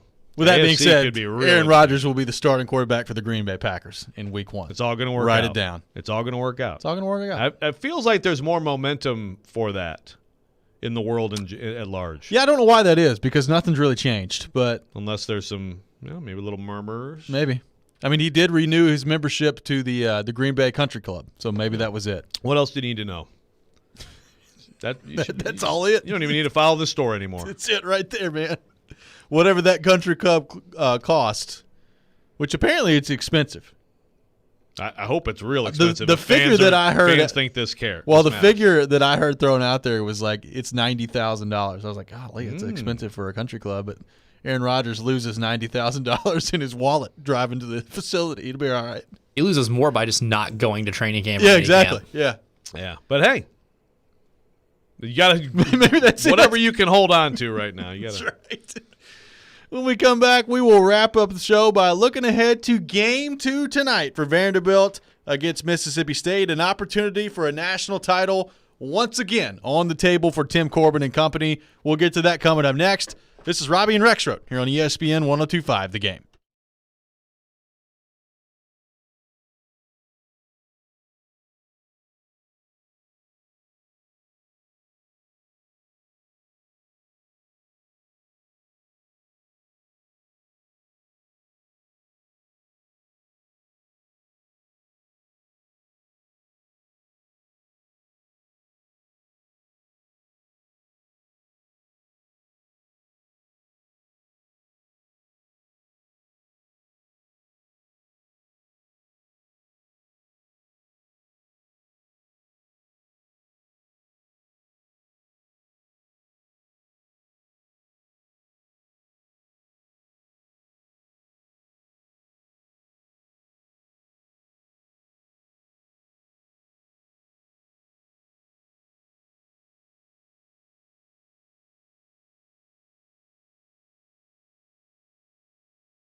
Welcome back in. Final segment of the day here on Robby and Rexrode, ESPN 102.5 The Game. Robby Stanley, Joe Rexrode, Elijah Campbell here with you on this Tuesday morning in Nashville, Tennessee. Speaking of money that people lose in the couch, like Aaron Rodgers and his membership fee to the Green Bay Country Club, NHL player safety coming out. Montreal's Shea Weber has been fined $5,000, the maximum allowable under the CBA for slashing Tampa Bay's Nikita Kucherov. So Shea Weber's really going to miss that $5,000. Take that 5, take Aaron Rodgers $90K. What are those guys going to do? I don't know. Might both have to move to Denver. Might have to. Condolences to Shea Weber for the $5,000. Now, out of his bank account, we'll see if Montreal can respond in Game 2 after a tough loss in Game 1 of the Stanley Cup Final. Speaking of Game 2 tonight between Vanderbilt and Mississippi State. Vanderbilt wins last night 8-2. Now an opportunity tonight to win the national championship for the second season in a row, the third time since 2014. Joe, as you look at this game, lighter goes last night. You would assume Rocker available tomorrow in a potential winner-take-all Game 3. What do you think happens tonight for Vanderbilt on the mound? Who do you think starts in this game for Vanderbilt against Mississippi State? Well, first of all, I just retweeted this from Vanderbilt AD Candace Lee. Quote, I'm deeply troubled some of our student-athlete parents were subjected to racist slurs during last night's game. This is absolutely unacceptable and disgraceful behavior, and such hateful language has no place anywhere in our society, end quote. So apparently you had some ugliness and racism in the park last night to add to everything. Yeah, real nice. Real nice. That's awful. As far as on the field, I think pretty strongly that Christian Little, 17-year-old freshman, will be starting for Vanderbilt tonight. I think that he has surpassed Patrick Riley as a better option to start a game. And I think he's got a really bright future. And really, he pitched better than the numbers may suggest in his in the game against Stanford that they came back to win. Some bad defense behind him. I think he's the answer with a quick hook potentially for sure. McIlvain's a guy who's done heavy innings. In fact, he did his longest stint of the year, I think, against Mississippi State, and he's available fully. Luke Murphy has been fully rested now, so I think that would be the plan, to try to cobble together enough good pitching to win this game. Vanderbilt's going to probably, with Little, I mean, you can't expect most people to be lighter or Rocker and shut down this lineup. So, I mean, Vanderbilt's offense is going to have to step up. But Mississippi State's pitching situation is also interesting and unknown. So if you're Tim Corbin, whether it's Christian Little or it's Patrick Riley, whoever ends up on the mound tonight for Vanderbilt, what's your ideal scenario in terms of how deep they're able to go in this game? Like, I don't sit here and think that it's realistic to imagine Christian Little going 6 innings, 7 innings, or anything like that. So if you're Corbin and you're kind of factoring in your plan for the bullpen as well, what's ideal for Christian Little tonight if he's the one starting for Vanderbilt against Mississippi State? I mean, if you can get 4 or 5 innings, that would be massive. I mean, look, the dream is 5 innings, he gets the decision and a win, and you go a couple innings of McIlvain, and you can do 2 innings of Murphy to close it out, and there you go. That would be big time. I mean, if they anything less than 3 innings, and now you're stretching out. If that's the case, it probably means you're trailing the game. Yeah. So then you also have the interesting decision of, do you use your best arms in an attempt to come back in a game? Do you go with some different guys? Go with a Riley maybe, to try to keep it together, hold it together, and come back, but then don't extend McIlvain and Murphy, knowing that you may well need both of them tomorrow. It's always interesting in this thing. Now that you take away the one-day breaks, those one-day breaks before the final series make these decisions a lot easier. You can, as long as you don't go with 40, 50 pitch outings for your relievers, you can keep running them out there. But now you have to think more about tomorrow, even if you don't want tomorrow to happen. So let's just go ahead and throw it out there then, a special Tuesday edition of Call Your Shot. Elijah, we'll start with you. Who wins tonight between Vanderbilt and Mississippi State? Does Vandy win the title tonight? Is there a Game 3 tomorrow? Your official prediction now here on Robby and Rexrode. We'll go to game 3, and Kumar Rocker will close it out. I think Vandy still ends up winning it. I'm not very encouraged by the 7 or so innings of not hitting anything last night. So I think Mississippi State takes advantage of that tonight. So Elijah going with Mississippi State tonight. Joe Rexrode, your official prediction tonight for Vanderbilt and Mississippi State. I think Vanderbilt's going to close it out tonight. And I think that they feel the desperation to do so, even though it's got to be comforting to know that you could have Kumar Rocker tomorrow. I think Vanderbilt closes it out. I mean, all the pressure's on Mississippi State, obviously, to win this game. And I think this is going to time out to where Christian Little, who has been figuring things out all year, gives them a really good performance. I'm going Mississippi State tonight. I think Mississippi State wins in a close game, 4-3, final score tonight. They win a close game. They force a Game 3, a winner-take-all Game 3 tomorrow with Rocker on the mound for Vanderbilt. So you feel good about that if you're a Vanderbilt fan, but I think Mississippi State gets it done tonight. I just think these teams are so close. It's difficult for me to imagine Vanderbilt winning both right out of the gate. So I'm going Mississippi State tonight, Vanderbilt tomorrow. They're bucking the trend in Omaha, winning Game 1 and Game 3. Which, by the way, I still can't find the exact numbers. I need like the CWS media guide. Yes, but that's it's really interesting, and we saw it happen 2 years ago. I guess you grab the momentum back in Game 2, and you just always hold it in Game 3. It's weird, but momentum in baseball. It is tomorrow's starting pitcher, Game 4 Earl Weaver. Yeah, very nicely done. It is Game 4 tonight between Milwaukee and Atlanta in the Eastern Conference Final. Trae Young, a bone bruise in his foot, questionable for the game tonight. What do we think of that? And if Trae Young can't play, obviously, I mean, Atlanta's screwed at that point. But even if he does, if it's not a fully healthy Trae Young, does Atlanta have any shot whatsoever to come back in this series? I don't like their chances. But I picked the Bucks in 5 before any of that stuff happened. You did. So I'm sticking with that. I just think they're better. Oh, they're way better. I mean, Atlanta's kind of playing on borrowed time here. They shouldn't be in this series to begin with, and it did take a little bit of a Philly collapse. I mean, what comes up? Good for them. Must come down. Sure. Yeah. Sir Isaac Newton. So the law, yeah. You need to quote someone famous now. Yeah, So the law of gravity says miss that 100% of the shots you don't take. Wayne Gretzky, Michael Scott. Oh, that's 2-1. There you go. Yes. But yeah, Bucks by 1,000 tonight.